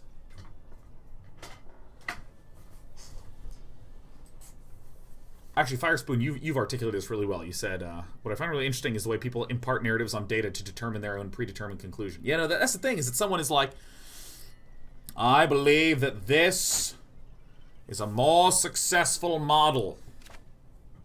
Go with that. This is an okay hand. I think that data is excellent because data can sometimes help you get visibility into things that you would not have been able to otherwise get visibility into. Oh, pretty nice.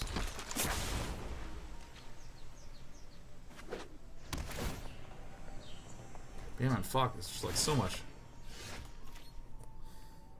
No, this is the way I want to go. Let me lean to the side. Yeah, so rants in a pants. I mean, this is I think Extra Credits even did a video about this, about the dangers of data-driven game design.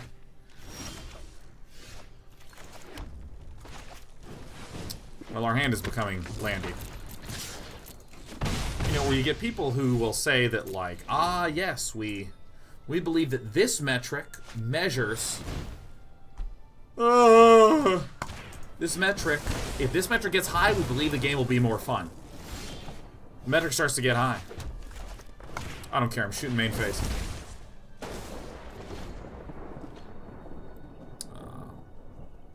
And then that metric starts to get high, but the game isn't fun. And they're like, no, it is fun. We have the data to prove it. You know what I mean? Stuff like that. Oof.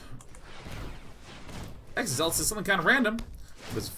If fan ran into you into the wild, how would you want people to address you? I was thinking about meeting the Critical Role cast at Gen Con, and it feels weird to me to refer to them by first name. It's also not good to call them by their Mr. or Mrs. type name. Yeah, no, I do agree that the Mr. or Mrs. thing is kind of weird. I mean, I prefer Sean or Day9.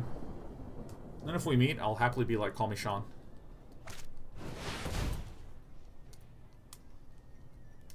I think maybe the most informal one is to like pick their character name. Or just say their first name. Or their full name. Like, it's pretty easy to go, excuse me, are you XY? Excuse me, are you Sean Plot? Yes.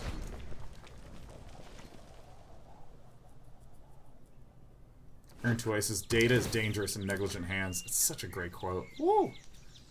EK Hobby says, what if we start crying? I'll probably give you a hug. Oh, big piles of tears, man. Back to 19, no problem, man. Fuck you, I'm shooting you in the face, huh? Think I'm done with you? Think I'm done with you now?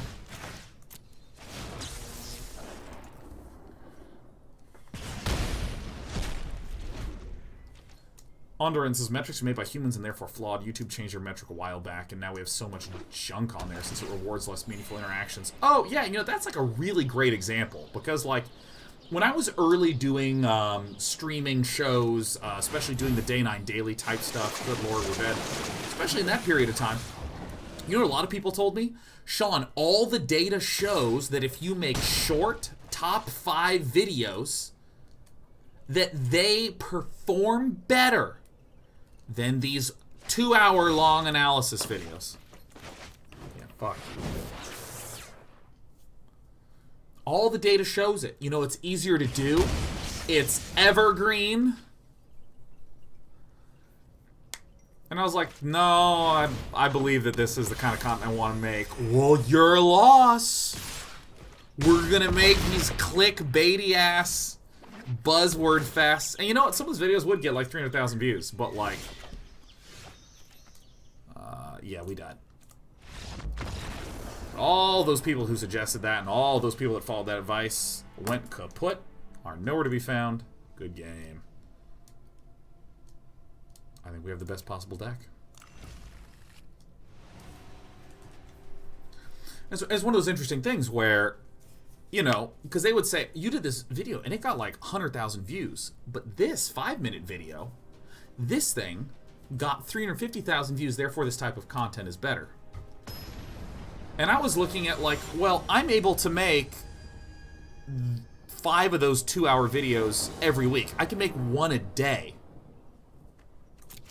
And because I'm doing it at a really technical level, I have 20 years of technical expertise that I can fall back on. So if I'm releasing 1 5-minute video a week or 2 5-minute videos a week, don't I make less money and get fewer views? Don't I make more money, get more views, and get more? Isn't it always better? And also, why are we looking at total number of views? Like, shouldn't it be that someone sits down and watches and it kind of looks like they want to keep watching? Isn't that right?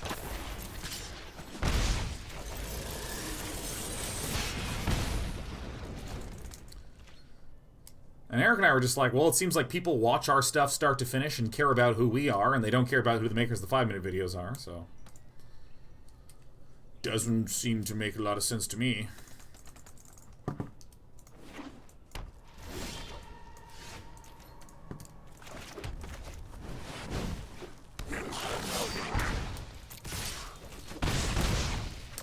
I don't know.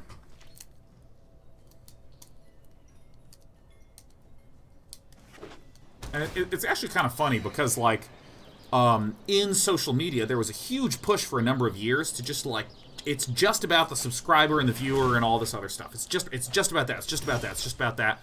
Make it higher, make it bigger. Grow it. Get it big. Go, go, go, go, go. Make it huge. Come on. Hugeness. ASAP. And, like, now there's different metrics that are people going, wow, you know, this guy has 1 million Twitter followers, but, like, nobody cares when that person does stuff. Like, when they tweet, people don't click, but this person with 50,000 Twitter followers, when they tweet, click this thing, people do click. Maybe we need to measure things differently, so...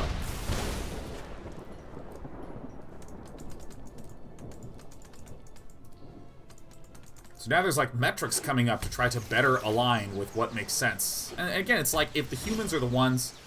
Well, we're screwed. That angel's gonna heal for so much. If humans are the one coming up with the metrics, then humans start to be the ones who are attempting to maximize those metrics.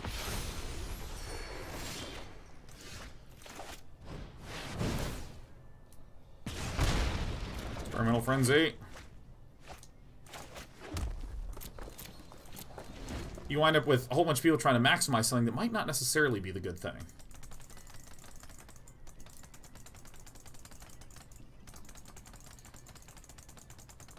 Galoshin says, isn't that because of the shift from advertisement-only revenue to more direct support through things like Twitch and Patreon? Can you explain a little bit more about what you mean? Because I think I lost the... You say, isn't that because of blah, blah, blah. What's the that?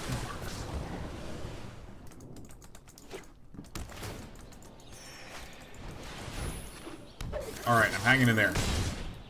I can do this. Do we die next turn? There it is. There's the Experimental Frenzy. You're late. Shoot that. We'll come back. Because what I'm referring to is the idea of how much money should we pay a person to tweet a thing. Should we pay it based upon Twitter follower count? That used to be the case in like 2013, 2014. And then people started to realize, okay, that's not maybe necessarily the best metric because...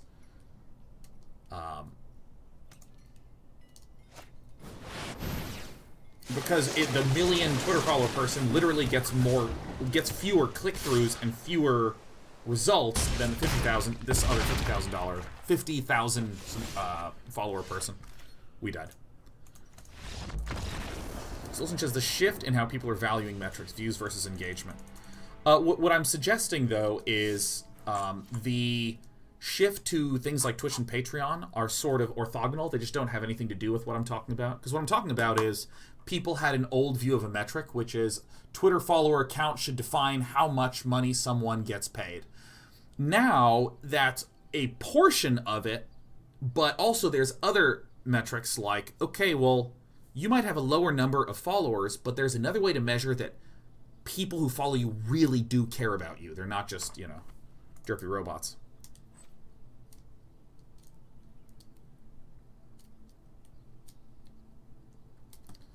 Derpinator brings up another one. Jeff Hoagland talks about this a lot. When people say X deck is bad, we don't see them in the top 8 when no one brought said deck to the tournament. Yeah, because there's so many like statistical bullshitty lies, you know, like... Because it's really easy to make statements like that. Like, what was that XKCD thing? Who said, I hate whoever in marketing came up with this? And it's like, whole grain oats. Large whole grain oats. And there's a third box, it's like, oats. Now asbestos free. Because it implies that other things do have asbestos. Nope. Learn my lesson. Ah, yes. Very good. No. I'm going to play one more of this, then we're going to start brewing.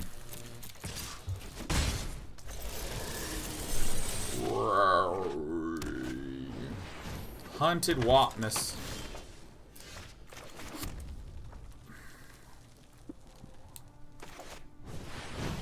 Get around that Wapness for a moment.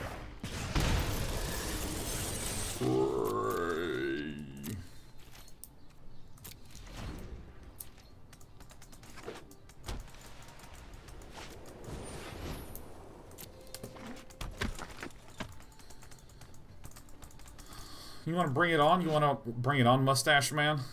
This is like Dr. Disrespect if he never went into streaming. He'd just be wandering the streets, panicked. Alright, who you making invincible, friend? I think you all know the cards we're looking for.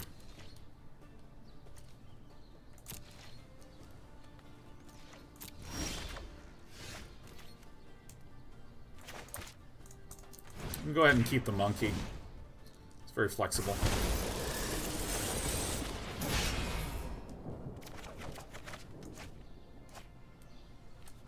Perfect. Ideal. Goblin Chainwhirler is good in this matchup. What do I think about Electrostatic Field in this matchup? That's an interesting question. What am I going to brew up? I got a Naya control deck. Naya. Probably Fiery Cannonade seems good here. Actually, maybe we just put in the Fiery Cannonade. Blocks? Goodness no, I'm winning this race, Big Jeffrey.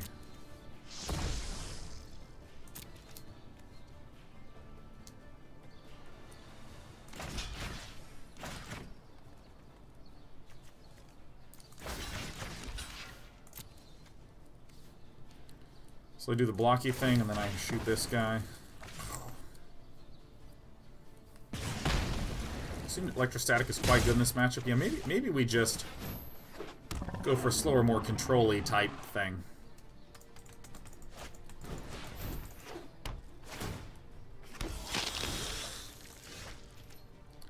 Risk factor doesn't matter, nothing to me.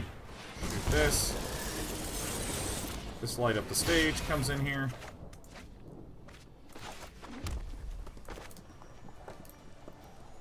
Ooh, there's 2 life lonkers, huh?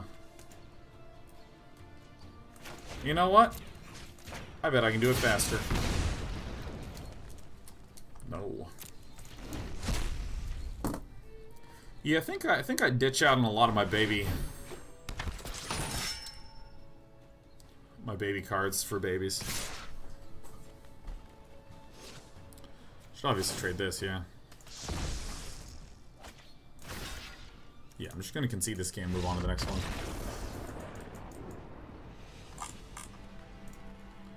Let us see. Okay, so if I claim... If I want to bring in the Cannonades... Probably don't want these risk factors, because that deck can go under me really easily.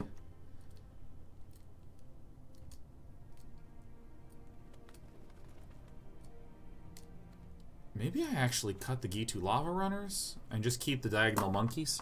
I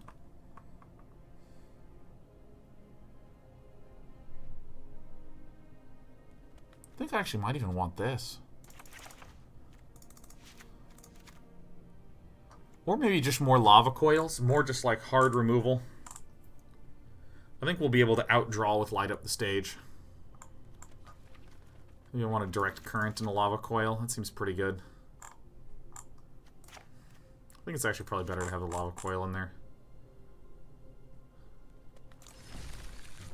God, sideboarding as mono red is so hard. Oh, I'm stretching. All right, people are texting me. What do you want, man?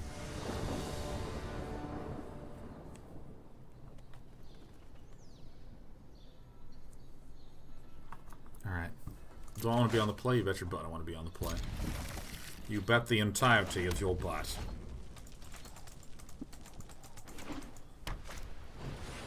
Oh, good. That's a good target for that.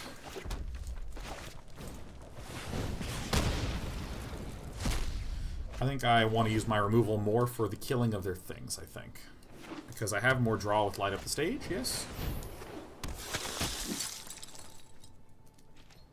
Glad we have Electrostatic Fields. Gotta hang on to this puppy.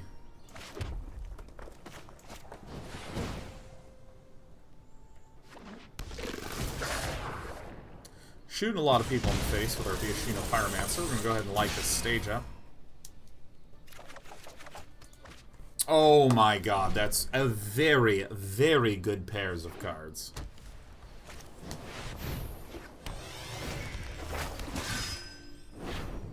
History of Benhuelia. I kind of feel obligated to use this stuff.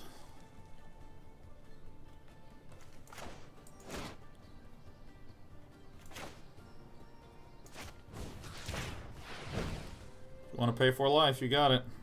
I don't know why I'm doing this, but I want to do it. Yeah.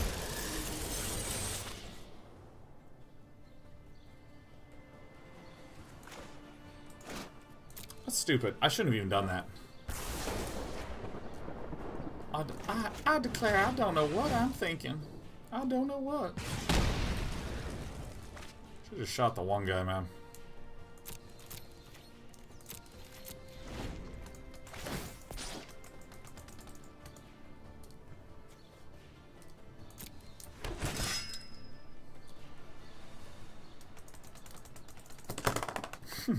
Nova's VG says, my friend Geth Overlord is a huge fan, always mentions you, and I never cared.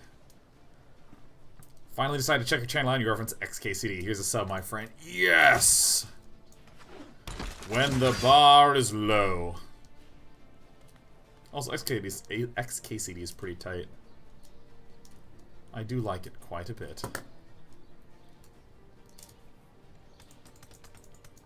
Geth Overlord's grand too, man. I got a chance to meet Geth Overlord at the previous BlizzCon. Bye.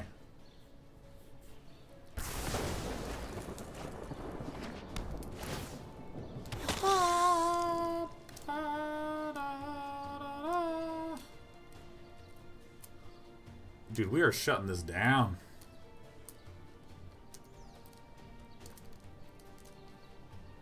Armadillo Squared says, it's been ages since I subbed, but my prime is rotting away so high. I'm so thrilled to be your rot runoff.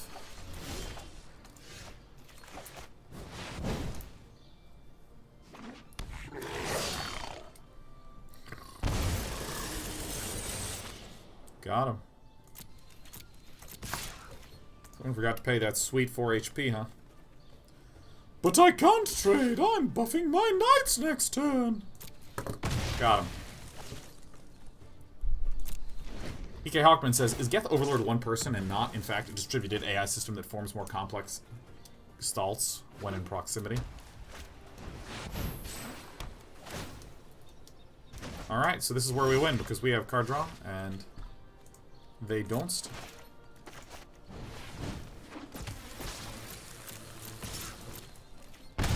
Yeah.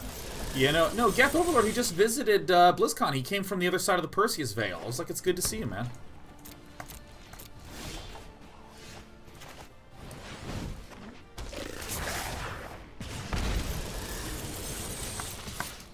Pretty pleased with how he played this out.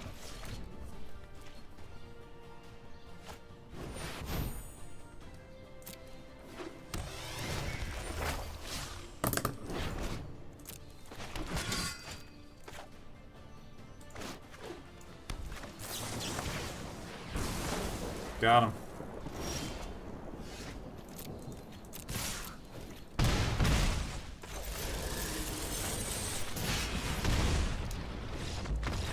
This is so great. Oh my god, Geth Overlord's right there and says someone rang. What up, Geth?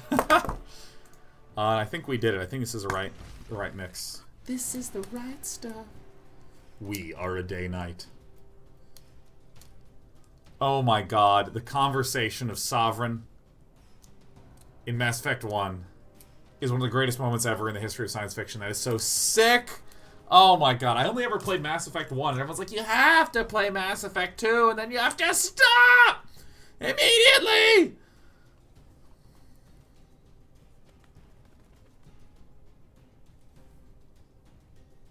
Living Legends says, notice me. You got noticed, Living. Or Living End me, excuse me.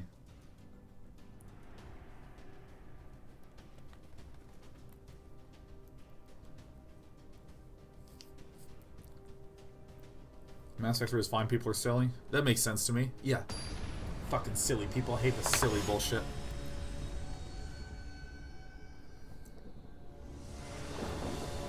Waiting on your opponent. Waiting on all minions. Oh my god, this is both such a good hand and such a bad hand. I'm gonna hold on to it because of the double Chainwhirler. Alright, our deck's on fire. Our deck is on fire. Yuck. It's all on fire, man. Look at this. Put it out! I don't know what to do other than just continue to click on it a lot. Ah.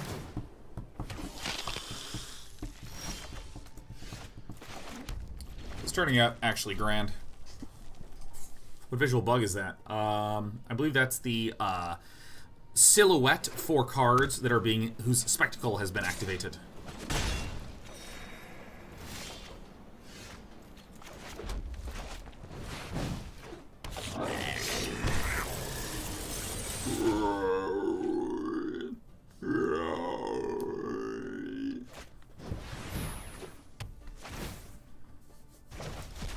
Boobling end.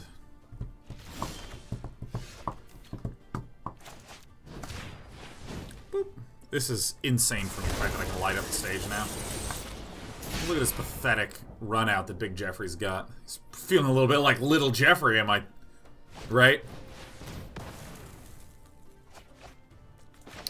What a chonker, man. What up? I'm back. It's me, light up the stage. Remove so hard. Spell Pierce is a cute one. Running the gates, probably not feeling great.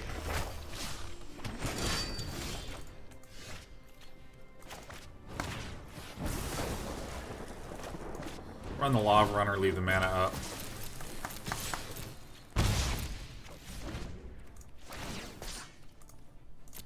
It's looking dead.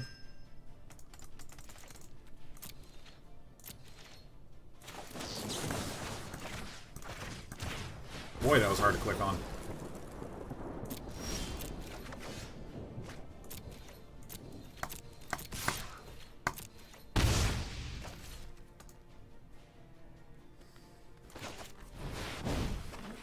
Alright, kaboom.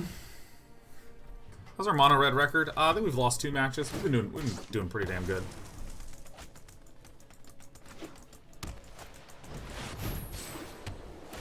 All good.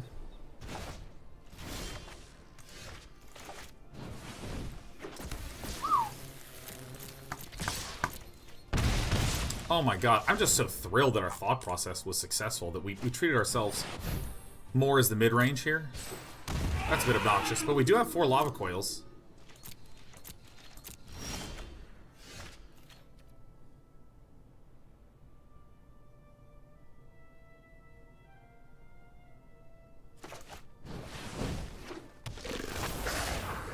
If we do this, and then we pass, we can deal 4 in next turn, so we should just pass.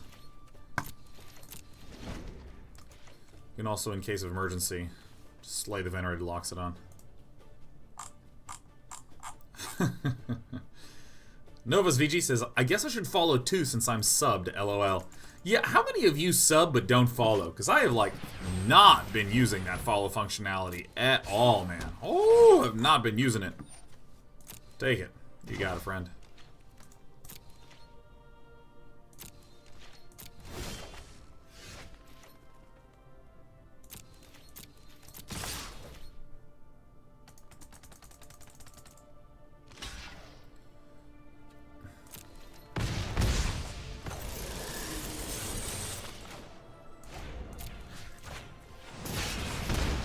And play the second land so we can play around Spell Pierce. Boom.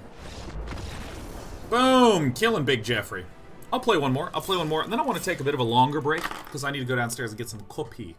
Because I'm all out of coffee up here. Got a new coffee machine. It has a smaller reservoir.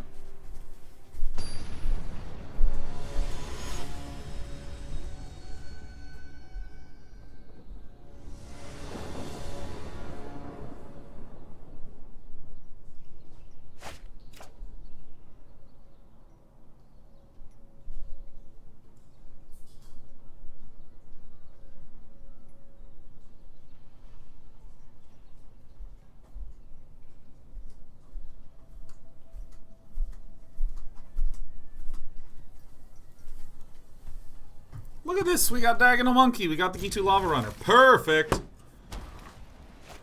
Perfecto infecto. Oh my god, it's Delvo. Alright. Alright, so I think what I do is I first get in for the damage, because I think that what I can do is get in for damage once, and then in future turns I can hold back the monkeys, deny damage, so taking 2 here is fine. Trade with me, you Dauntless. Yeah, perfect. Have some nice utility in the matchup. Is this the same person we were up against before? Is this our prior opponent? Where's my good pen? God, I went about collecting pens on the ground during the midst of a cleaning spree.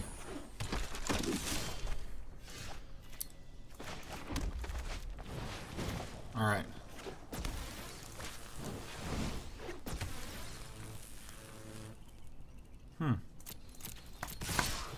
Get out of here.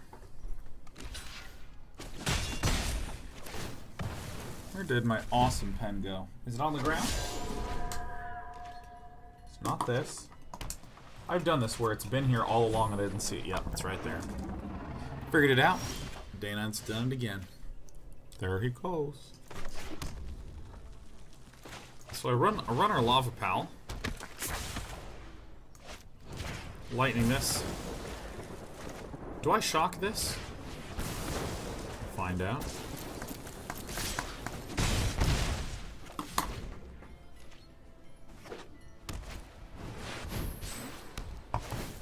Alright, Stelvos, the slower form.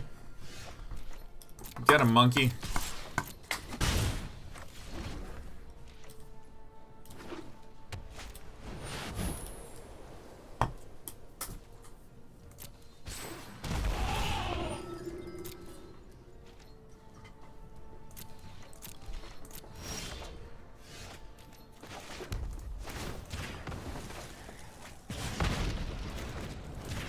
Got him.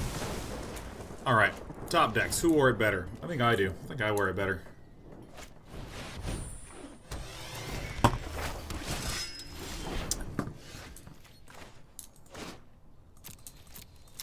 This Rubinali is like the only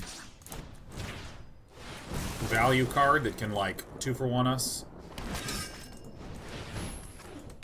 That's good. Fuck, that's shit. I think I'm gonna... Oh, God. I probably shouldn't concede here, man. Is this a knight? Just a human soldier? Good.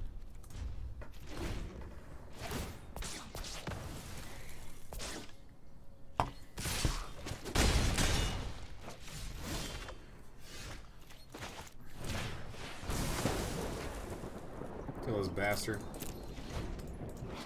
Taking 2 from Tide Takers. Taking a lot more than I want to take. Not gonna do anything for a little bit. Just take 2. Kinda need Frenzy off the top. We don't main deck a Frenzy, tragically.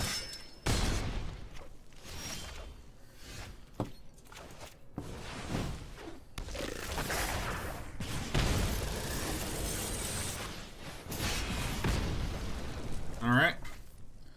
Light up the stage. That's our Jin card. Snowburn hurts a bit. We got 6, 7, 8, 9. One more permanent out. And you get the city's blessing. Yaucharonis. Whoa!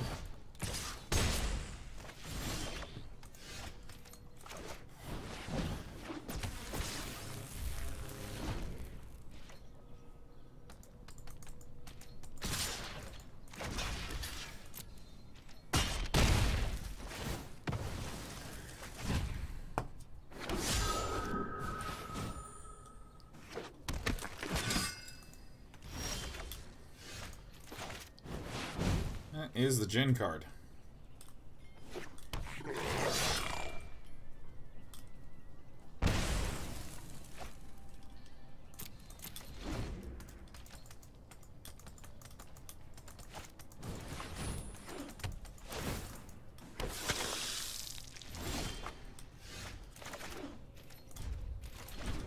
Boy, am I glad.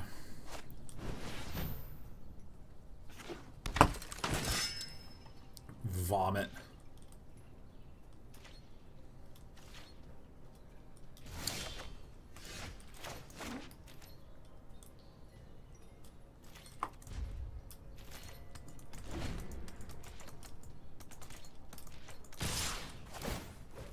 Nice.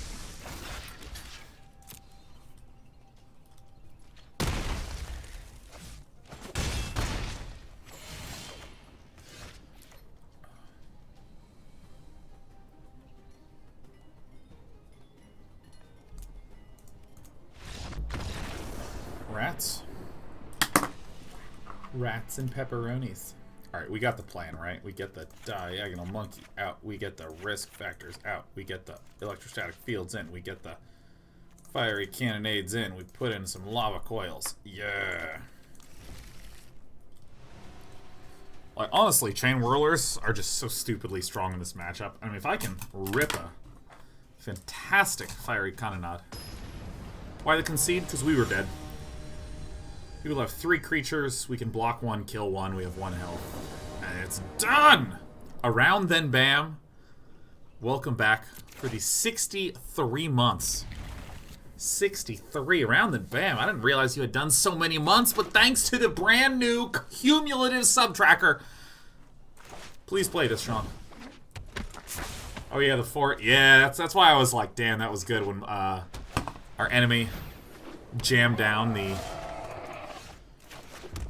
We want to lightning strike because there's 4 toughness things that we want to be able to deal with. Anyways.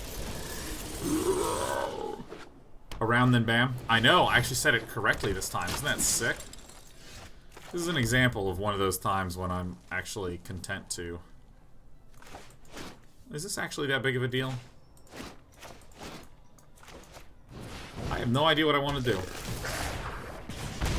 I'll do this and sit. Yeah, if you want to trade that, it's fine.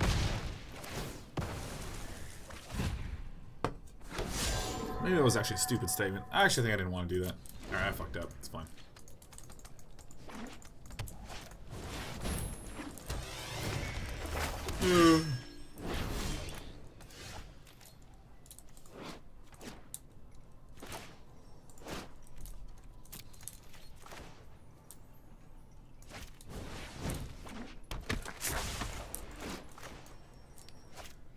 Pains me greatly to use this, but there it is. Down the hash.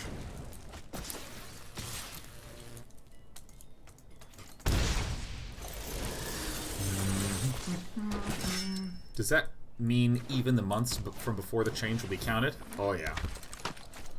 Oh yeah.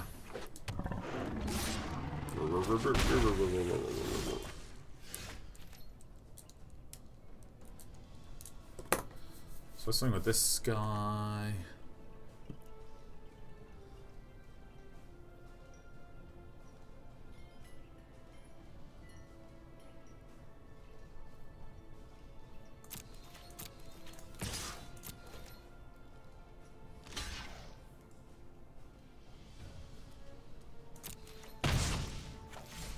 Fuck, did I do it in that order? 1, 2, 3, 4, 5, 6, 7, 8, 9, 10. I mean, that's like maybe the worst played turn of Magic ever. Maybe that's it.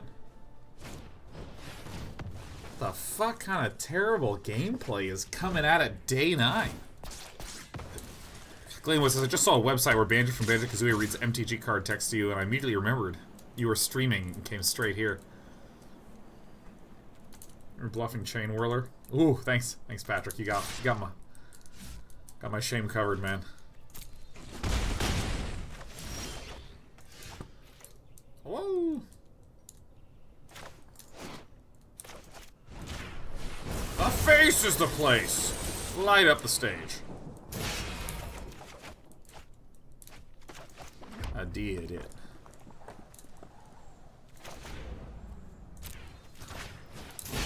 Fuck out of here.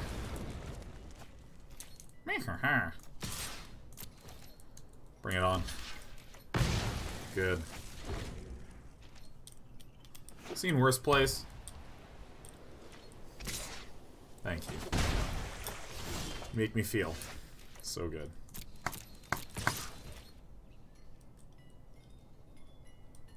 Some nice free damage there, huh?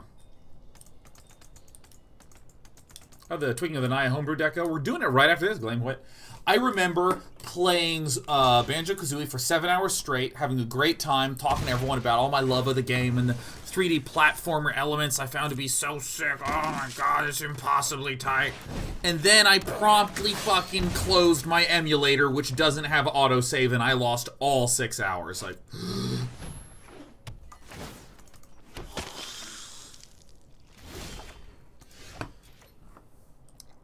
Alright. Bring it on.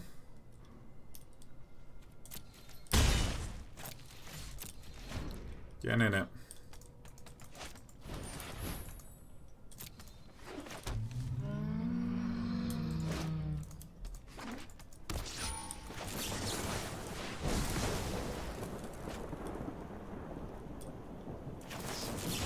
I'm killing this because it represents a lot of life gain.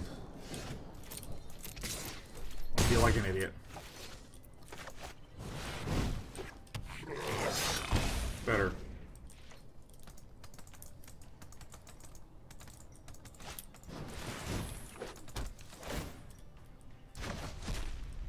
Will it be burned?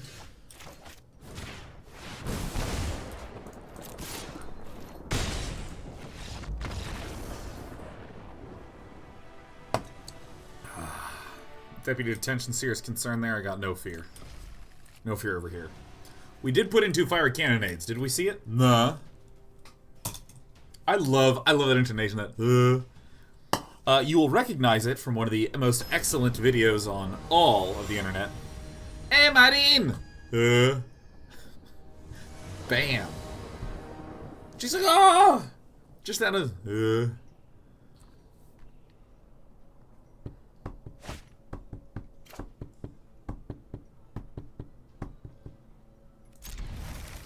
Looks pretty good.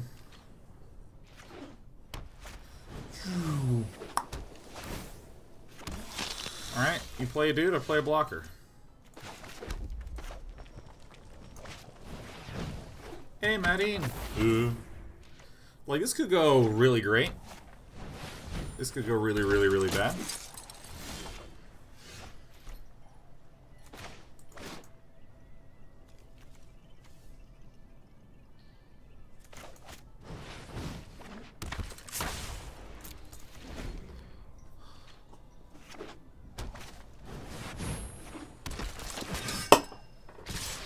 That's the bad one.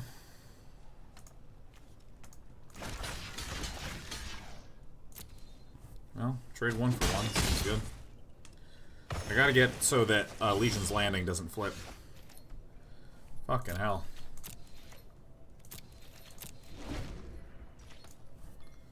Could've been good. Never!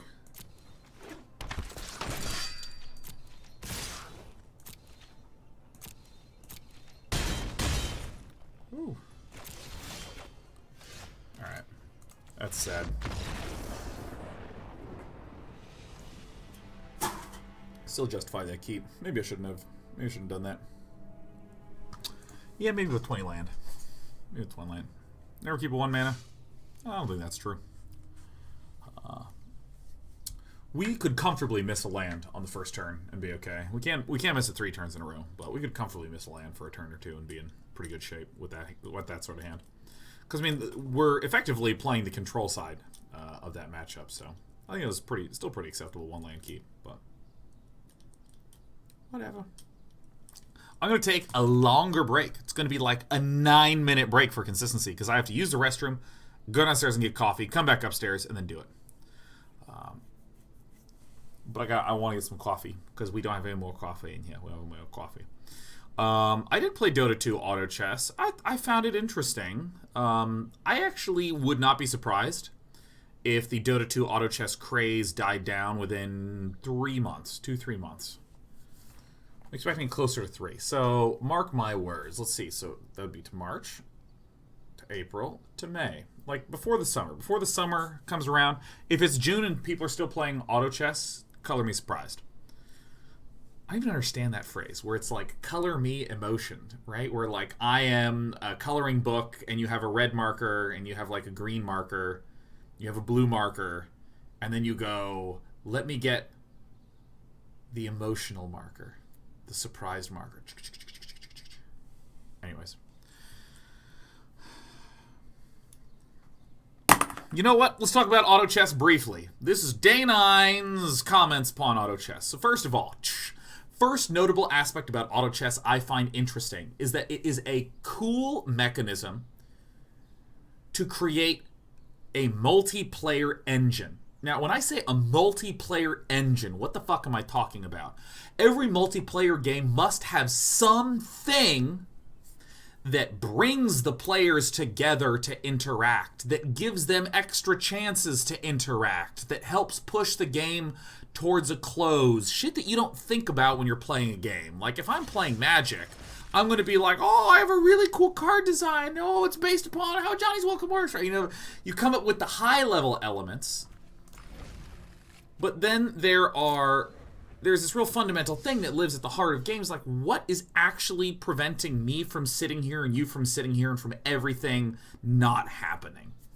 So if you think about shooters, they used to not have this. It used to be just like a bunch of campers, like 7 campers and 3 suckers going around getting eaten up in the deathmatch. At the high levels, certainly at the super high level Quake and Unreal Tournament, there's a lot of movement. But you get like medium, low level. You want something in the game to help push me, the newbie, to doing stuff. Because that's what makes a multiplayer game interesting, is that stuff's happening between me and another person. A continuous exchange is occurring. This is why you have offense, defense. The defense is supposed to sit there. The offense is going to lose unless they move forward. The impetus to interact is that we need to lose. We need to win. So if we do nothing, we lose, and so on and so forth. So that's the first thing that I really like about the game, is that, I was giving examples of multiplayer engines. Offense, defense. So one team has to move forward. They lose unless they do. Overwatch does this, Counter-Strike does this. Lanes in Dota, what brings the players together? The lanes, right? The fact that we come together to lane and to get our experience and get our gold. And that's why we're close enough in proximity to actually have interactions. And things like respawn or rounds gives me those extra tries, right? Things like making sure that there's not out of control growth to where I don't become hopeless 5 minutes in and I'm like, or right when I'm feeling hopeless, I should lose, things like that. Like, there needs to be just a lot of this functional basic shit, because tons of multiplayer games have this problem where, and when I say tons, I mean the ones that don't even blip up in the top 20 on Steam. They like show up and then crash back down off people's radars, because a lot of people learn that the best things to do is just to not really interact. Just kind of like sit back. Board games especially. There's tons of board games that have not even made it to air because of the fact that people just want to, I'm going to do my thing, you're going to do your thing. We're just going to kind of sit off in a corner doing our own shit. The first thing I really like is that in Dota 2 Auto Chess, there is, you buy the troops, and that timer's counting down, and no matter what, you're gonna fight. Actually, Patrick JRM summarizes this really great. The best way to play, or the best way to avoid risk is to never attack. That is this fundamental thing that lives inside humans, where they're like, I gotta stay safe, because if I move out and I die, I just shouldn't have done that, so I need a turtle, I need to sit there, I need a turtle. Also, Britterson, happy 89 months anniversary. Woo! Shit. So there's lots of elements in games that do this, encourage interaction, make sure that stuff occurs. So how does Dota 2 Auto Chess do it?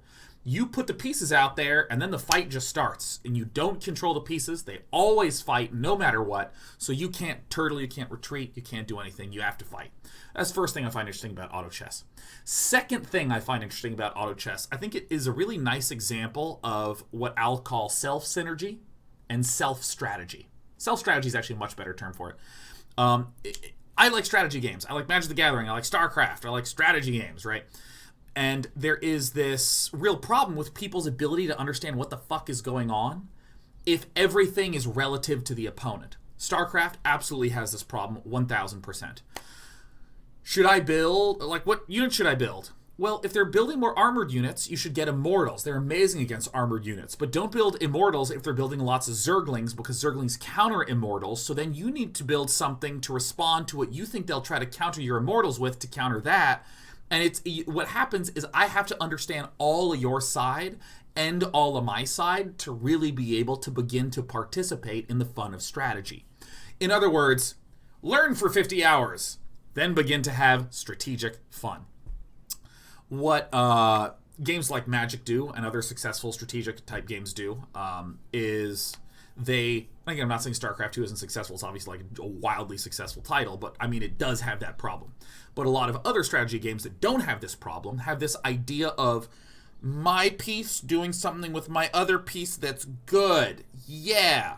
Example from Magic the Gathering. I have a Banalish Marshal that gives all my other creatures +1/+1. So if I have a lot of creatures, I'm going to get a lot of +1/+1s. Notice that that has nothing to do with the other person. That's me succeeding with me. That's me succeeding with me. So you can create little goals for yourself that, again, don't depend on the other person. And it's way easier to understand your side and what's going on in your own head. So in auto chess, it has things like if you have 2 knights, you get a knight bonus, which is this. And if you have 4 knights, you get a bigger knight bonus. So then you look and try to work towards that goal. You have goals for your own self-strategy, your own self-synergy that has nothing to fucking do with the other person that still lets you feel like you have something to focus on. Now, when I say strategy, most people hear strategy and think advanced, like we're going to send a strategist to study the business needs. We're going to use business strategy. I'm talking about this at a real basic, I'm just someone who likes to play a game level. You know what strategy is? It's making decisions that you hope will have good outcomes for fun, right? That's like the fun part of the strategy. Screw the intellectual part of the strategy. The fun thing is like, ooh, if I get a knight and a knight, ooh, then they can get their knight shield on. Look at me, I'm doing it. Yeah.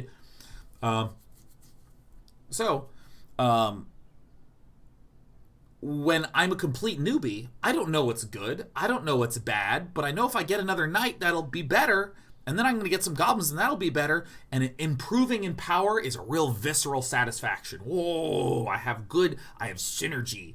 Oh, yes, I have knights, so I have lots of knight powers. So I really like that it is another really good example of how to execute this self-strategy thing. Is there strategy beyond that? Fuck yeah, there is, right? What are they doing? So how do I build stuff that's better than what they're doing? Then what do I think they'll be building? So how do I buy stuff to be able to beat that? That's great, but at the most basic, I have played this game for 10 minutes level. Do I have something I can focus on? In something like StarCraft, often not. In something like Dota 2 Auto Chess, yeah, it was great. Third thing that I really like about Dota 2 Auto Chess is that whenever you have a game that has a lot of decision-y type things going on in it, you want to make sure that there's a contrast between the spiky decisions, big chunky things, and small little things, right? So in Magic the Gathering, it would be like, I play a huge creature, that's a big spiky thing. I play a planeswalker, that's a big spiky thing. Which mana do I tap to leave open? That's a tinier, subtler thing, right? Tinier, subtler. Has less impact in the game. And I'm sure some of you have heard the phrase, if you try to make all the decisions matter, then none of the decisions matter, right? You want to be able to have focus on there. In strategy games where there's too rapid a clip of change occurring, I'm going to go this way, and then this way, and then this way, and then this way, and I keep wiggling and changing. It doesn't feel like a strategy game. And again, I'm stressing feel. It doesn't feel like a strategy game. It feels like a fucking chaos simulator. So I think something that Dota 2 Auto Chess does that's very clever is it has the battlefield where the pieces go. And when you put a piece on there, that's the big moment where big change has occurred on the battlefield. But 90% of your actions are purchasing things that sit in this backpack area. Because if you get certain combinations of heroes, they combine and grow into bigger heroes. So you're buying stuff in your backpack and you're rearranging, they're selling things in the backpack, getting other things and trying to do this. So you have lots of, it feels like you're doing lots of things. You feel like you're making all these important choices and preparing yourself and getting ready for changes and all this stuff. But the actual pieces on the game are not changing that much. As a result, this winds up having a very controlled, structured arc to it, which is very important in a strategy game, without giving you the sensation of boredom. What a clever way to avoid the feeling of boredom. Dota 2, you buy very few items over the course of a game. You're not buying an item every 10 seconds. You get like this chunky item, and this chunky item, and that chunky item. How do you feel in the times people aren't bored? Massive amounts of clicking. League of Legends is the same thing. League of Legends, you buy hardly any items. But you do a lot of clicking, a lot of clicking, a lot of clicking, a lot of moving, a lot of fighting, a lot of clicking, and then I'll buy that one. A lot of fighting, a lot of clicking, a lot of doing. Same thing in StarCraft. in a lot of ways, there's not a lot of decisions, right? There's more, but there's not, like, huge decisions being made constantly. It's like, I gotta keep making workers, I gotta keep making workers, I gotta keep making workers, I gotta keep making depots, now I gotta keep making marines. A lot of these kinds of things